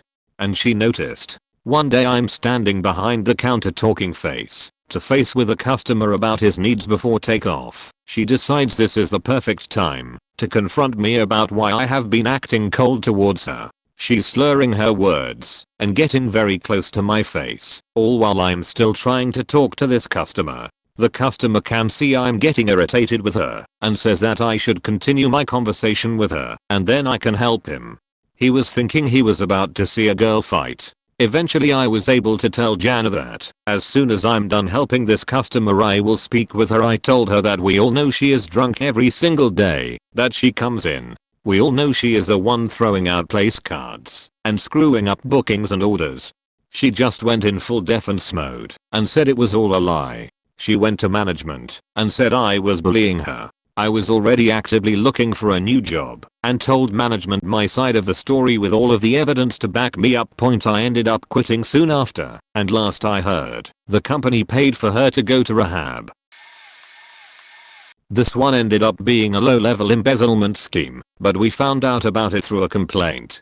Worked as a manager at a Pizza Hut in a very wealthy and generous tip area, so customers wouldn't really care about the price of pizza because they normally ordered high-priced orders anyway. A stuffed crust specialty pizza ran about $17-18 per pizza with deals put on. One of my drivers got his brother hired as a CSR to answer phones and handle in-store customers. Those two worked out a deal where any orders he placed and the driver was going to deliver, he'd tell the customer the full price without any deals. The customer would be paying cash, they just wanted a total, because we were known to put in as many deals as we reasonably could anyway, and then he'd go back into the order and add in as many deals as he could to lower the price, like he could knock off roughly $10-12 off a $50 order. They would split the total extra cash between them. The driver was only losing a few dollars and the brother was way getting more money than his hourly wage. After about 4 months we had a customer come in and tell us what was happening and complain about it. The way the customer found was they had called back after placing an order to add something and the new price was still lower than the price given to the customer originally. Customer has an eidetic memory, so he remembers the conversation perfectly. This happens to the same customer a couple more times over the course of a few months and he finally came in to tell us what was happening. Because of his memory, and he started keeping the receipts, our GM was able to pull up those tickets from the driver audits, order stats and phone records. Our GM and area coach worked together afterwards and started going through all the orders he'd placed, and his brother took that paid cash. Our financial records that were printed out were kept in store. Almost every single delivery order that the brother placed over the phone and that driver ended up taking had a different price between the receipt and what the total was when stated over the phone. I know they both ended up getting fired, but I don't know if charges were pressed. I left about 2 weeks after they were fired. 3 I can think of. One isn't that bad, but just the principle of the thing. My father managed a grocery store and he often hired 15 and 16-year-old people that would work for him until they graduated from a college down the road. Many of them were assistant managers by the time they were in college. Cash started coming up missing. Not a lot, but it was consistent. The company sent in investigators and turned out 3 of the assistant managers were taking $10 or $20 once a week for lunch from the cash drawer and not paying it back. Though the company didn't lose all that much, it just hurt my father that these guys who he had known for so long did it. I've posted this one before and will try and keep it short though it is a long tale. I had a summer job at a furniture store delivering.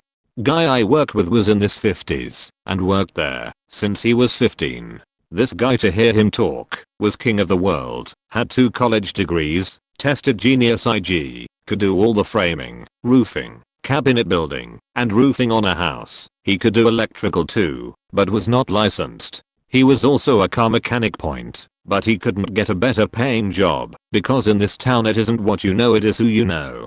He couldn't get a government job because all the military veterans got them, and he was too smart to join the military.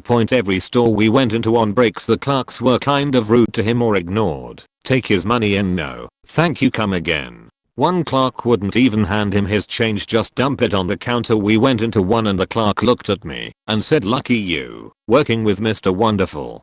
Two coworkers, one was the owner's son, would go to the warehouse that was Mr. Wonderful's to run, and would move furniture around and put it in the wrong place just to fuck with him and make him mad. The guy would throw temper tantrums in the store in front of customers. I asked one of the older coworkers why the owner kept him around, and he said he had worked there a long time and never figured it out. I think it was because the owner, while a sweet man, was a millionaire and had this guy working $6.50 an hour, and I was getting $6.25 an hour, while the temp agency was charging them $10 for me. Just cheap labor. Third case, I worked golf cart cleaning part-time at a course. Coworker was 19-year-old college student. The day I started, the other guys warned me about him. The guy was almost brain dead. Our job was to get the golf carts from the club house and take them to the shed and wash them, park them, plug them in, and do trash. This seemed to be more than he could handle. Carts about half as washed. I had to double check to make sure they were plugged in. When he was done, he would go do trash, 15 minutes at the most, and come back 30 minutes later stoned, and never did the trash. No show, no call. At times older workers had beached to the owner about him, but he kept him around for whatever reason. Some said he was nephew of the owner's best friend. He finally stopped coming in, and I never heard if he quit or got fired. I was one of the first employees hired for the American branch of an overseas brand. The guy they hired to be the US manager was handsome, charming, and seemed to be a perfect fit. He held regional manager positions with top-tier brands in the past, and also had connections in the industry. But as soon as he was given the reins, things started to fall apart. When important tasks weren't done, he would tell me, our guy told so and so to do that days ago, when really there was a valid reason they couldn't do it. He just didn't want to step up and do it himself, so instead he twisted the truth to make us think everyone else but him was the incompetent one. He also would never fill in if one of us was sick, and on a team of only 4 people, that was necessary. One of my coworkers found multiple empty wine bottles in the trash at work after he had been there working late. And when he had to stay at a hotel for a remote event, he went out driving the company rented car for a night on the town, got stopped for speeding, and then arrested for having a suspended license. Somehow he made it back to the hotel in the morning and managed to hide this from us. Finally, one of my coworkers pulled the thread that unraveled all his lies when she was lamenting to a friend about how awful this manager was. Turned out her friend had worked with him in the past, and he had never held the positions he listed on his resume, and half the things he said were lies and exaggerations. When he was fired, he was still allowed to keep the brand new MacBook he was given for work purposes and a month's severance. Had a guy who was a fire extinguisher technician that seemed very competent and polite, always on top of his jobs and focused, as far as anyone could tell. A little quiet and awkward, but a good worker. Started getting little complaints about forgetfulness and him being out of it. Zombie-like was used to describe it a few times. We work in the sun a lot, and we all deal with fatigue and dehydration, so when he used that as an excuse, we took his word for it. A couple weeks pass after the first complaints, and we had all kinda let it go, but then the owner of my company got a call from the employee. Someone had stolen his work van with all his service equipment in it while he was working a job. So once again, we take his word for it and file a police report. He gets a ride home, and we cross our fingers that we can at least salvage something from his van. Next day comes, turns out the van was in the same parking lot that he was working in, parked and locked. His excuse was the same. He was so dehydrated and fatigued that he lost the van. At this point, all of the other techs and managers are just confused and suspicious, but the owner of the company took his word for it and let it go. Then a couple weeks later, the van is stolen again. Employee calls and says it happened while he was working a job at a fast food restaurant.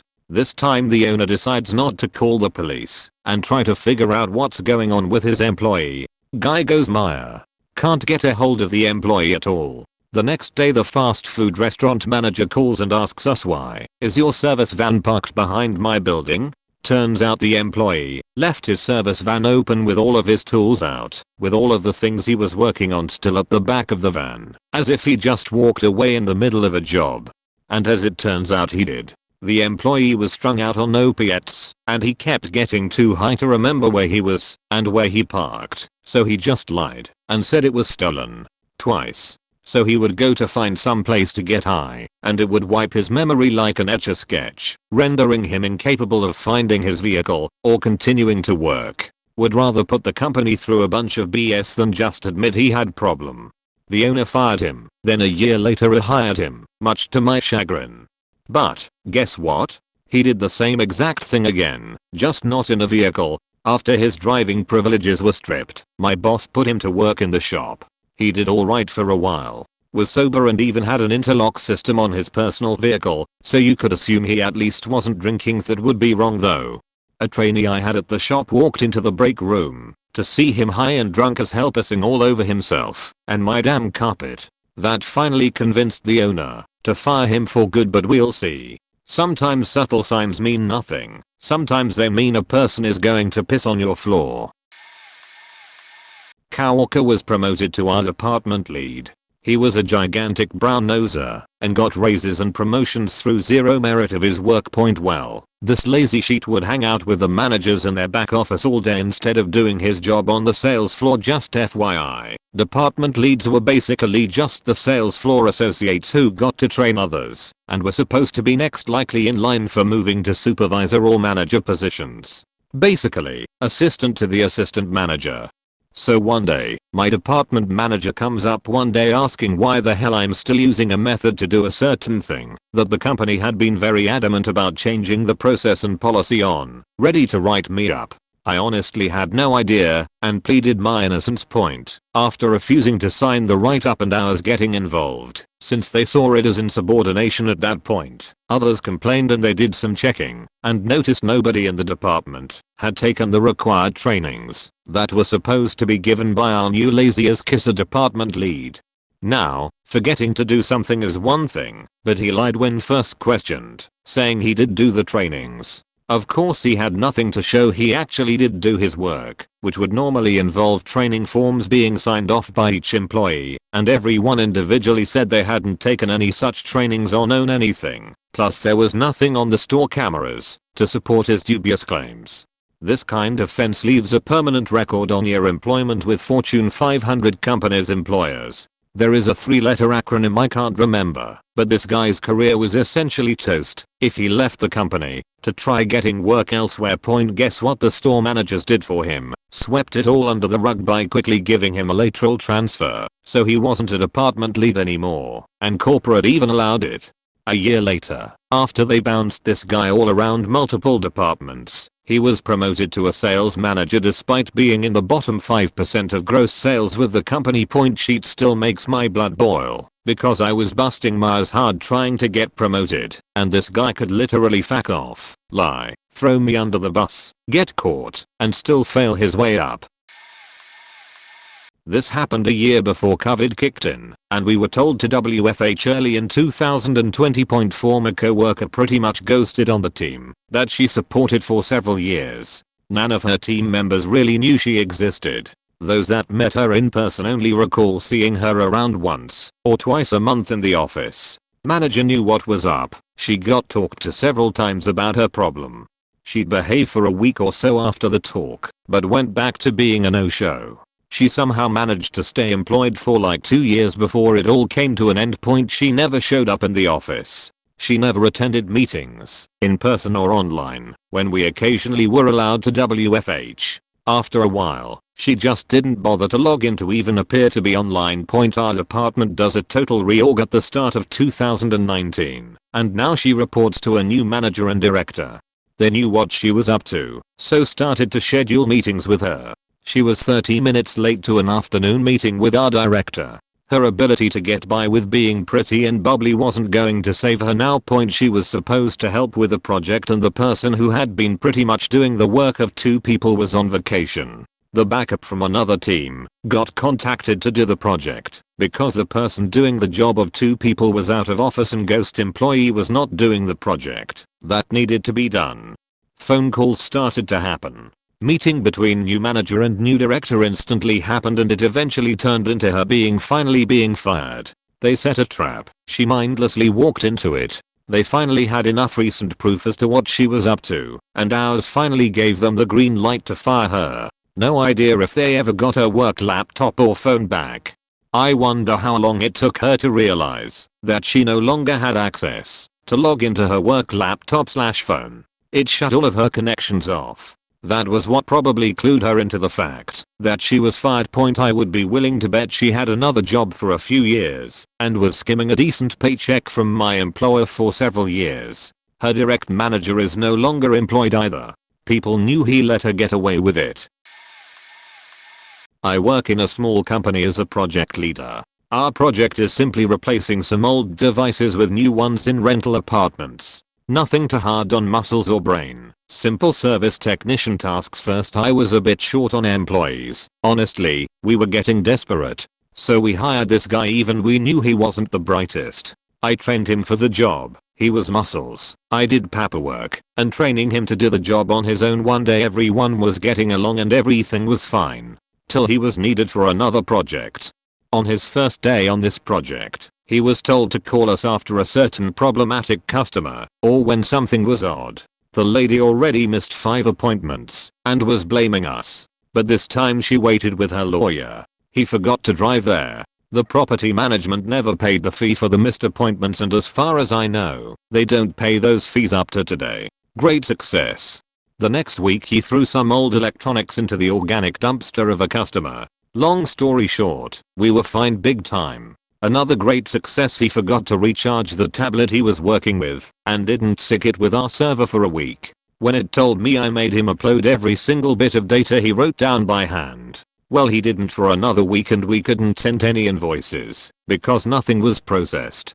When it complained again, he was called to boss's office, where he blamed me and said it was my paperwork he had to point. Unbelievably, we are still a bit short on staff, and when I wanted to fire him, boss literally said we couldn't afford that. Guess he doesn't want to acquire some new employees. I was a plumber for a local company in Eureka, and we had this guy Jack. He was a known heroin addict among other things, with a 5-year-old son on probation for drug and gun charges with a clear search charge due to his probation, should he get in trouble. He deep down was a good dude, but would rather be a thug than a father. Anyways, among the many times he showed up late and noticeable withdrawals he went through after just a few hours of working, I expressed worry to my employer, especially after being in his house, but didn't share all the details of what I saw as I was 18, dumb, and afraid of the consequences should I mess with in any way.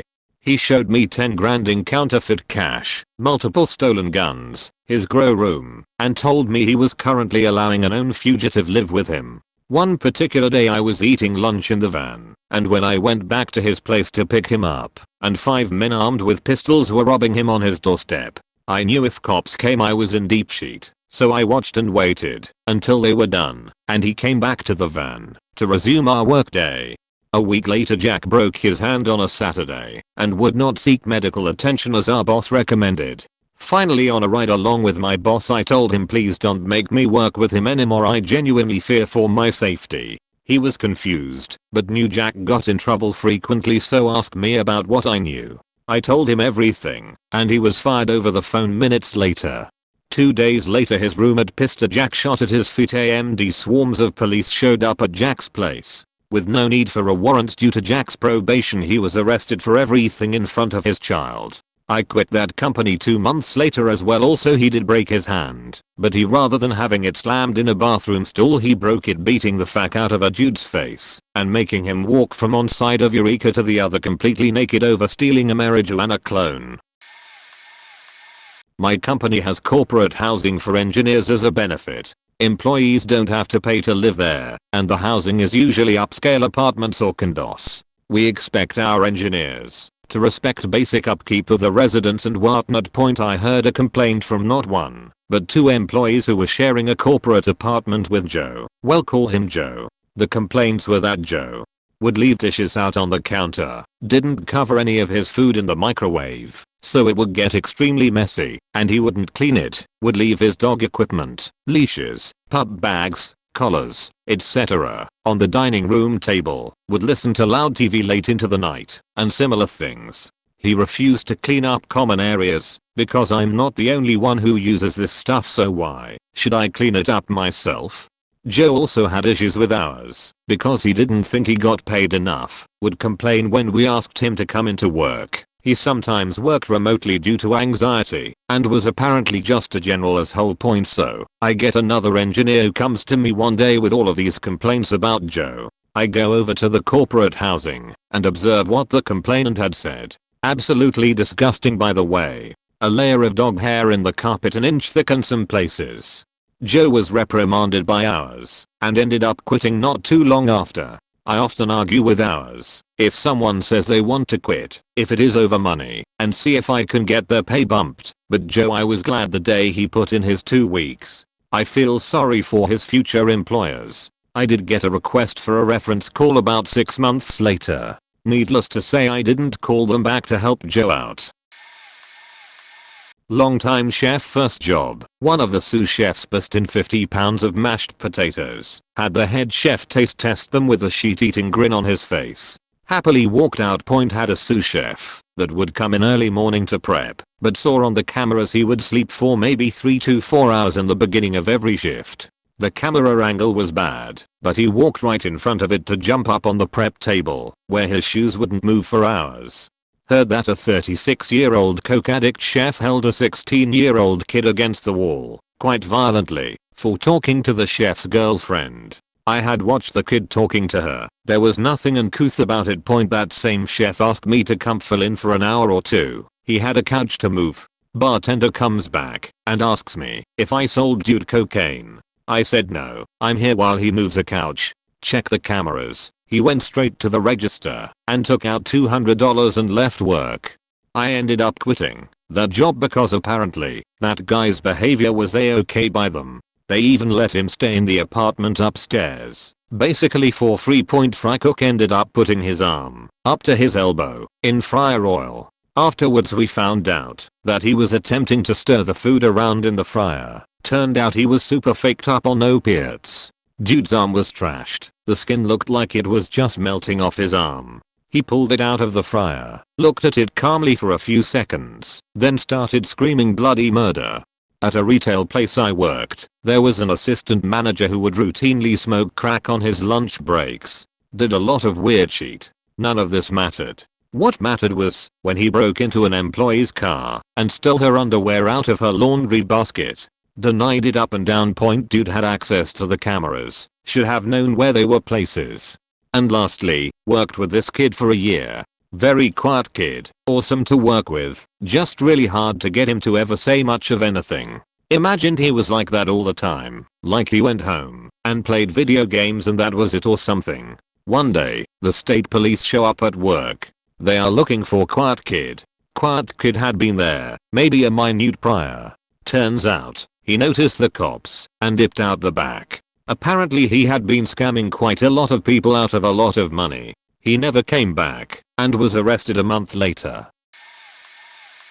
Had this weird guy come into the shop. Everyone thought he was just socially awkward, but the female will just call her K, would sometimes go off on him or say he was doing weird things. She complained that one time she was babysitting and fell asleep and woke up to the kid talking to someone on her phone. When Kay snatched her phone from the kid, she saw that it was the creepy new guy and hung up. She showed me the texts afterwards where he was like, "Was that your daughter?" Put Emily back on the phone with her daughter. There was also a time she was working at her desk and he was leaning over the back of the chair and said something that caused her to slap him and walk out. One of my co-workers and I eventually had a sit down with both of them, and basically we all agreed that since whatever they had going for interfering with work, they should keep contact to a minimum even outside of work. Literally that same day, he started texting her. I eventually got promoted to manager and fired him as my first duty, which is a whole other story, and during my firing of him, he defended himself saying she would frequently come into the store and offer herself to him. 2 days afterwards, He came in an hour before closing because he knew that Kay would be by herself and dropped off 3 phones to be fixed. Cell phone repair shop. Coworker came in early morning and told him to come pick his sheet up and never come back. I worked on a golf course one summer, 2003, and minus waking up at 4 am, the job was very easy. Also free golf when the shift was over. There was this guy I worked with named John who had a bit of a screw loose, but was a nice guy otherwise. When golfers came through, we pulled our equipment to the side and let them play through. If they waved or said hi, a wave back while taking a smoke or a rest was all the acknowledgement we were supposed to give.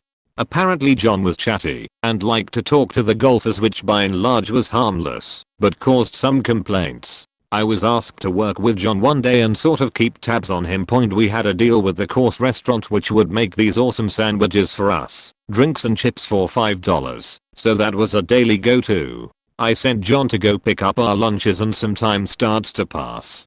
30 minutes, 45 minutes, an hour. Where the fuck is John? I have a cell and I start calling the other workers. Hey, you seen John? Nothing. Call the restaurant at the course and John isn't there. It's about a mile walk to the restaurant, so I make my way on foot. John took the cart, and about halfway there, I find the utility golf cart in the driveway of some very expensive home with a dirty shovel and rake sticking out the back, and there's John standing in the threshold of someone's home, dirty, disgusting and sweaty, talking on the person's phone. Apparently John had to use the phone, so thought it was a good idea instead of asking to use mine. He knocks on the door of a home he owner and asks to use this. It's 2003, so cell phones aren't completely ubiquitous yet. My boss rolled through on his rounds between checking up on us and faking the food and beverage manager. That was it for John. I worked night shift as a supervisor. There were 2 of us to cover the week. The other supervisor was a bit odd and creepy. Literally did a mail order bride situation with his wife. Not sure where she was from. She was nice, though he was really nonchalant about his job and would disappear a lot, for hours at a time. They got suspicious and a couple of the employees decided to go look for him. Hours went by and they never tracked him down. Suddenly he'd show up, everybody wondering where he's been. After a week of looking they found him sleeping in a room that was next to his post. He had pillows and blankets that were not there every morning after he left. It was kind of impressive that he could slip away, not get caught, sleep, and clean up his laundry, and get out before anyone noticed. How do you get past people holding blankets and pillows without being noticed? The really shitty part though is what one manager did to get rid of him. She, in concert with another employee, he was a retired cop, decided that they would set up a video recorder to monitor his activities during his shift. Other employees warned us it was around, but management never said a word. They left it up for weeks without approval from the required parties, which made this a felony. After they had enough details, they pulled him into the office and fired him. Rumor has it, they admitted to the recording and he wasn't even wise enough to know that he had them on a felony and could easily had pressed charges on his way out the door, which honestly I wish he would have done. That manager and former cop were not good people. Let me start by saying I have zero problems with people who are gay from any gender. I worked at a hobby shop with this guy 20 plus years ago who would say, you know what would be funny? Now when he would say this, you just knew it was going to be something strange. Like, let's launch a model rocket off in the plaza where we worked. Now these were not your average model rockets from a kit that he wanted to launch. He wanted to attach the biggest rocket engines that we sold to a sharpened broomstick and launch it into the sky and have it drop like a spear someplace in the plaza to see what or who it would hit. Now for the bizarre area that he eventually went to with me and a few of the other people who worked there. Over time he started to say it would be fun to drug a male coworker of ours, strip his clothes off, and take all of the model train tracks that we had in the store and drive a model train into this coworker's as who would be face down as up on the floor with some device holding his as open. And this went on for a while about this guy, and eventually the train scale went from the smallest size to the largest possible model train that we sold. He also had to tell me that if you went to big chain bookstore, that in the men's bathroom guys would write their phone numbers on the wall looking for a hookup. Why did I need to know this? This was early dial-up internet days. and if you asked him if he was gay he would lose his mind on you about how gross that is, and he wasn't an expletive this or that about gay men. And when you asked why it was that he wanted to do stuff like this to our coworker, if he wasn't in fact gay his response was it would be funny. Oh no it wouldn't be funny. He eventually left the store. Fun times working in retail. So not the employer, but I started in the company as a trainee in September 2017. The other trainee started half a year earlier. He was fine during the first months. I mean it's a wholesale job, how much can you fuck up? Then he started to be some extra kind of stupid when he was in customer contact. Our boss thought no worries, let him do our warehouse for a week or two. Then he'll get his head straight. Spoiler, even that went south. He forgot to do important stuff on a regular basis, had a sloppy work moral and an even sloppier working method. So our boss said to him what had to be said. He gets his sheet kinda straight for the next few months. So we are in late 2018 now. One day he cut himself with a box cutter. We were two firefighters with a bit first aid training, so no worries, he was fine. But he insisted on calling an ambulance. So we did. He went on and refused any treatment from them or going with them. Instead he called his mom to pick him up and drive to a hospital. He called in sick for the next 1 to 2 weeks after that point. But now comes the good part of the story. He kept calling in sick throughout the year, so he was at about 285 sick days at the end of the year. But we couldn't fire him for that, because he got his letter from a different doc every time. And then he sued us for mobbing and failure to provide assistance when he cut himself. Long story short, he of course got nothing out of that. And remember, I was only trainee back then. TLDR, idiot doesn't get his sheet straight and cuts himself at work and sues the company for his idiotic behavior. I had a guy that ended up as my boss because of a reorg. We worked at a college branch campus that went from 2 departments in it down to 1. In his previous department he was stripped of all of his managerial responsibilities because he was such a terrible manager. Well, after he was in charge he was just an all-around terrible manager, power tripping and favoritism left and right. Well, for a short list of the actual fireable offenses, he had multiple females report him for sexual harassment, yet his bosses and ours did nothing. It got to the point that campus police was keeping an eye on him and looking for a reason to arrest him so that they could ban him from campus. That happened after some of the women got pissed about the lack of action through official channels and reported him to the campus police. He once told me that I was not allowed to bring our shop vac over to an office I just got done installing conference room equipment in. He told me that I needed to call the head of custodial to have them clean up. So I told him we have always done a rough cleanup with a shop vac and rag, so the custodians don't ruin their vacuum sucking up bits of wire, drywall, and sawdust. He said I don't care. So I did what he told me and called the head custodian, who called her director, who called my boss and shoot him out, and then called me and said go ahead and clean up.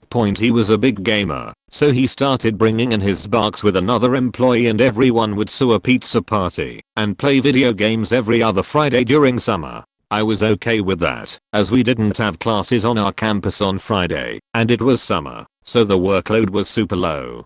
When fall rolled around I told him we needed to drop the Friday thing as we had stuff to do and someone was going to catch on eventually. Well, eventually happened a few weeks later when the dean of education wandered in and saw what was happening. His boss gave him a slap on the wrist and told him to cut the gaming at work. So he bought a second box and mounted it under his desk and hooked it up to his second monitor.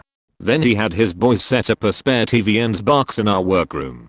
So I started going in the workroom every morning and taking pictures showing that the controllers were in a different spot on the table every day. At this point I typed up a list of 10 bullet points and scheduled a meeting with his boss to discuss him. I went over everything and told her you can ask the other employees to back up all of this. I knew she already knew all of it, as I and other employees had been reporting these things for the last year, but I was sick of it and ready to make everything official. So she took me up to the CEO's office and I told him everything as well. I was thanked for reporting it and sent on my way. The next day the guy in charge on another campus showed up first thing in the morning and said for the next 2 weeks he and my boss we are switching campuses. So the new guy talked to everyone and was basically told everything we had already reported.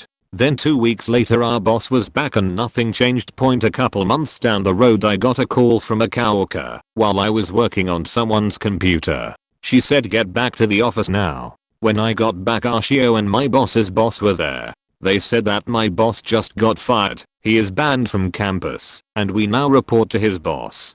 So I asked, we all know what has been going on around here. He has committed so many fireable offenses and was still here. So I would like to know what he actually got fired for, so that I can make sure none of us are doing anything wrong. I was told we didn't need to know the reason, but we were all in the clear, never did find out what was actually the straw that broke the camel's back. So nothing insane like some of the other stories, but a terrible boss that just kept faking up and didn't care.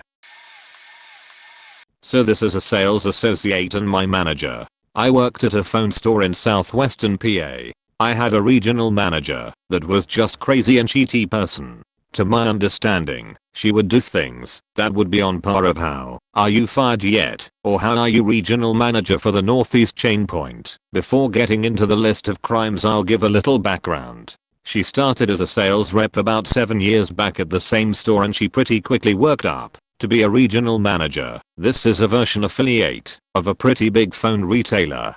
However, because our store was so close to her, she came to our store instead of the local office. Now, here's a few things she has done.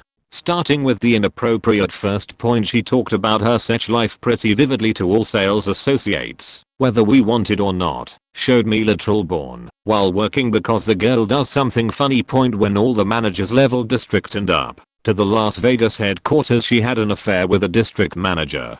This district manager had a family, wife and kids as well. She boasted that she cheated on him and told everyone that she was proud to be his side piece. She also told me stories of how they hooked up during a meeting. By the way, she had a fiance that I'm not sure if she knew. Now her inappropriate work ethics. Since this was a sales position. When working, she told us to add items unbeknownst to the customer like cases, charges, etc.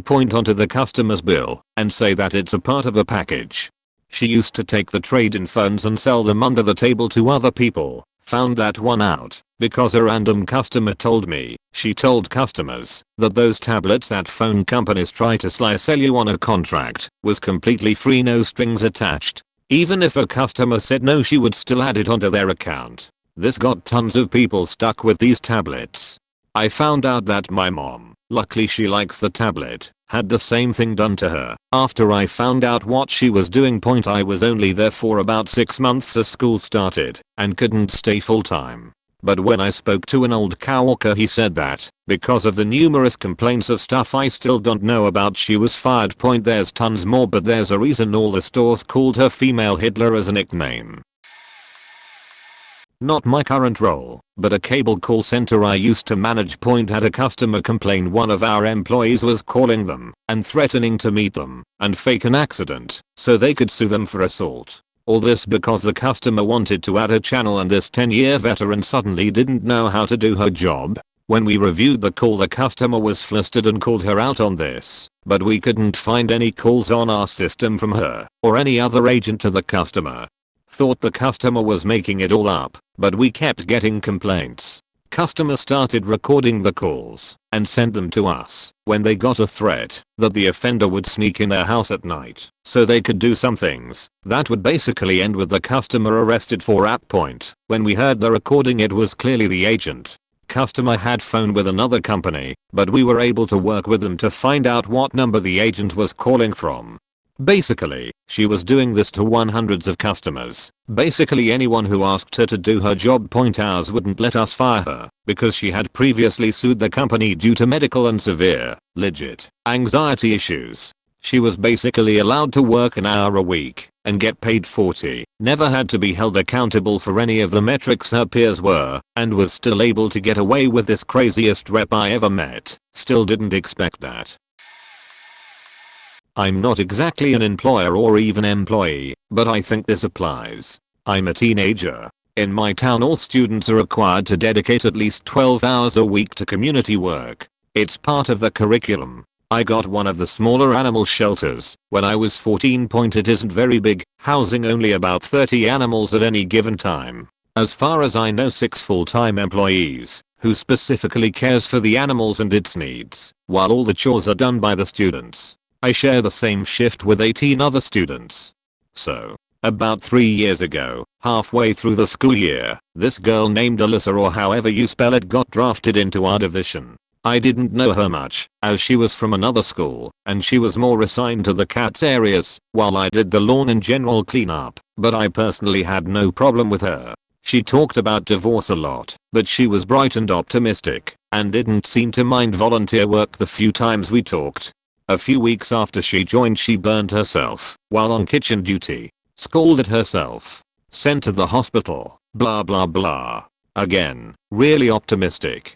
Came back to work as usual for her next shift was what I heard, but with a cooling pack on her arm. She healed, but then she got injured again a few weeks later. This time I was there. I was cleaning the yard of dog shit while she tried to get a cat out of a tree. Fell down the tree, but it's only a tree, so it wasn't such a big deal. But then this continued for a few months. She was constantly getting injured, whether at the shelter or at school, and we all chalked it down to her being clumsy. But halfway during the school holidays, when we had to volunteer 24 hours a week, she got slammed by a car while walking a few dogs with a few other volunteers. Only her, neither of the other 3 were even injured. She wasn't hurt bad either, as the dogs she were walking took the brunt of the damage. 2 died on the spot, 1 was put down due to injuries. Obviously, as this kinda counted as a school activity, chaos ensued. Her parents were called, teachers were called, the police showed up, blah blah blah. This was a car accident, which meant it involved the police. According to rumors, the police found out from some CCTV she purposely ran out and got hit by that car, and she had a mental disorder that made her want attention bad enough that she'd hurt herself for it. Crazy shit. Not employer, employee, but I just left a secular homeless shelter that claims to be progressive and anti-racist while treating Latino residents like dogs and completely leaving Asian residents to fend for themselves. I fielded all complaints alone, and I alone took them seriously. Mind, this shelter exists for severely physically ill people. This is in no way safe, aside from it being morally wrong. They mandate training on racism against black people, yet it's totally okay that Asian and Latino clients don't even get the dignity of names there. Just being called the Cha-Northeast/Mexican, apparent gender here, has nothing to do with resident turnover race, nor is it please give this to the Latino man in the orange jacket by the window, but give this to the Mexican. And there's 5 Latinos in the group, and they mean someone from Honduras. Same for Asians, just swap for a Chinese. There is transphobic harassment against workers and clients, while they pretend to be so into pride, and I myself have been told it's rude and unprofessional to not assimilate to American culture, because we love diversity. I took the accounts as well as things I saw with my own eyes on my own, and brought this all up the chain, and got retaliated against by no longer being scheduled and screamed at for being ungrateful for their dirt treatment of me and marginalized clients. Something I've learned in life: the guy screaming at you to be grateful is the exact person you have nothing to be grateful of. They fired me without officially firing me. I just suddenly no longer have hours, and I'm not allowed to contact other sites, even though I'm supposed to contact other sites if there's no hours at main, thinking I couldn't retribute for wrongful treatment and retributive termination. But I've just reported them to the city, since they are a city contractor. And I can pursue reconciliation, even though I'm just totally done with 2 years of this toxic dump, and I'm gonna look for a temporary job selling suits or something, while I finish case management training for an Asian organization that actually wants me enough to point me to the training. I know a few people there, it's in my neighborhood, and I've gone down there for professional advice a lot, so they are well aware of what all's going on. Just in case anyone's looking at this, I'm not gonna mention similar past employers and what they've done to me, but I've been told I should write a book about this stuff, and know that the job I'm leaving now is the best one I've had in the field. I fought places where Latinos were thrown in a back room and forgotten while Asians were made the house servants of the white and black residents, including elderly, disabled, and pregnant Asians, and I fought security measures being turned into a way to keep Muslims out. I want to further add that basically the bottom 50% of the company was faking the analog timesheets. They switched to digital, but no one got in trouble. I had a shift partner for 4 months that would just walk off on the clock for 3 hours and go shopping. I tried to approach him like a gosh darn adult, and he said it was his right to do so, because working that site was a favor to middle management. I got screamed at for trying to deal with the situation, and then for reporting it. They never dealt with it. He still works there. People refuse to change client beds, fake facility rounds. Residents can end up sleeping in their own excrement, and I once discovered a resident who'd been paralyzed and bleeding all over all night, and the overpass had no idea because they faked the round logs.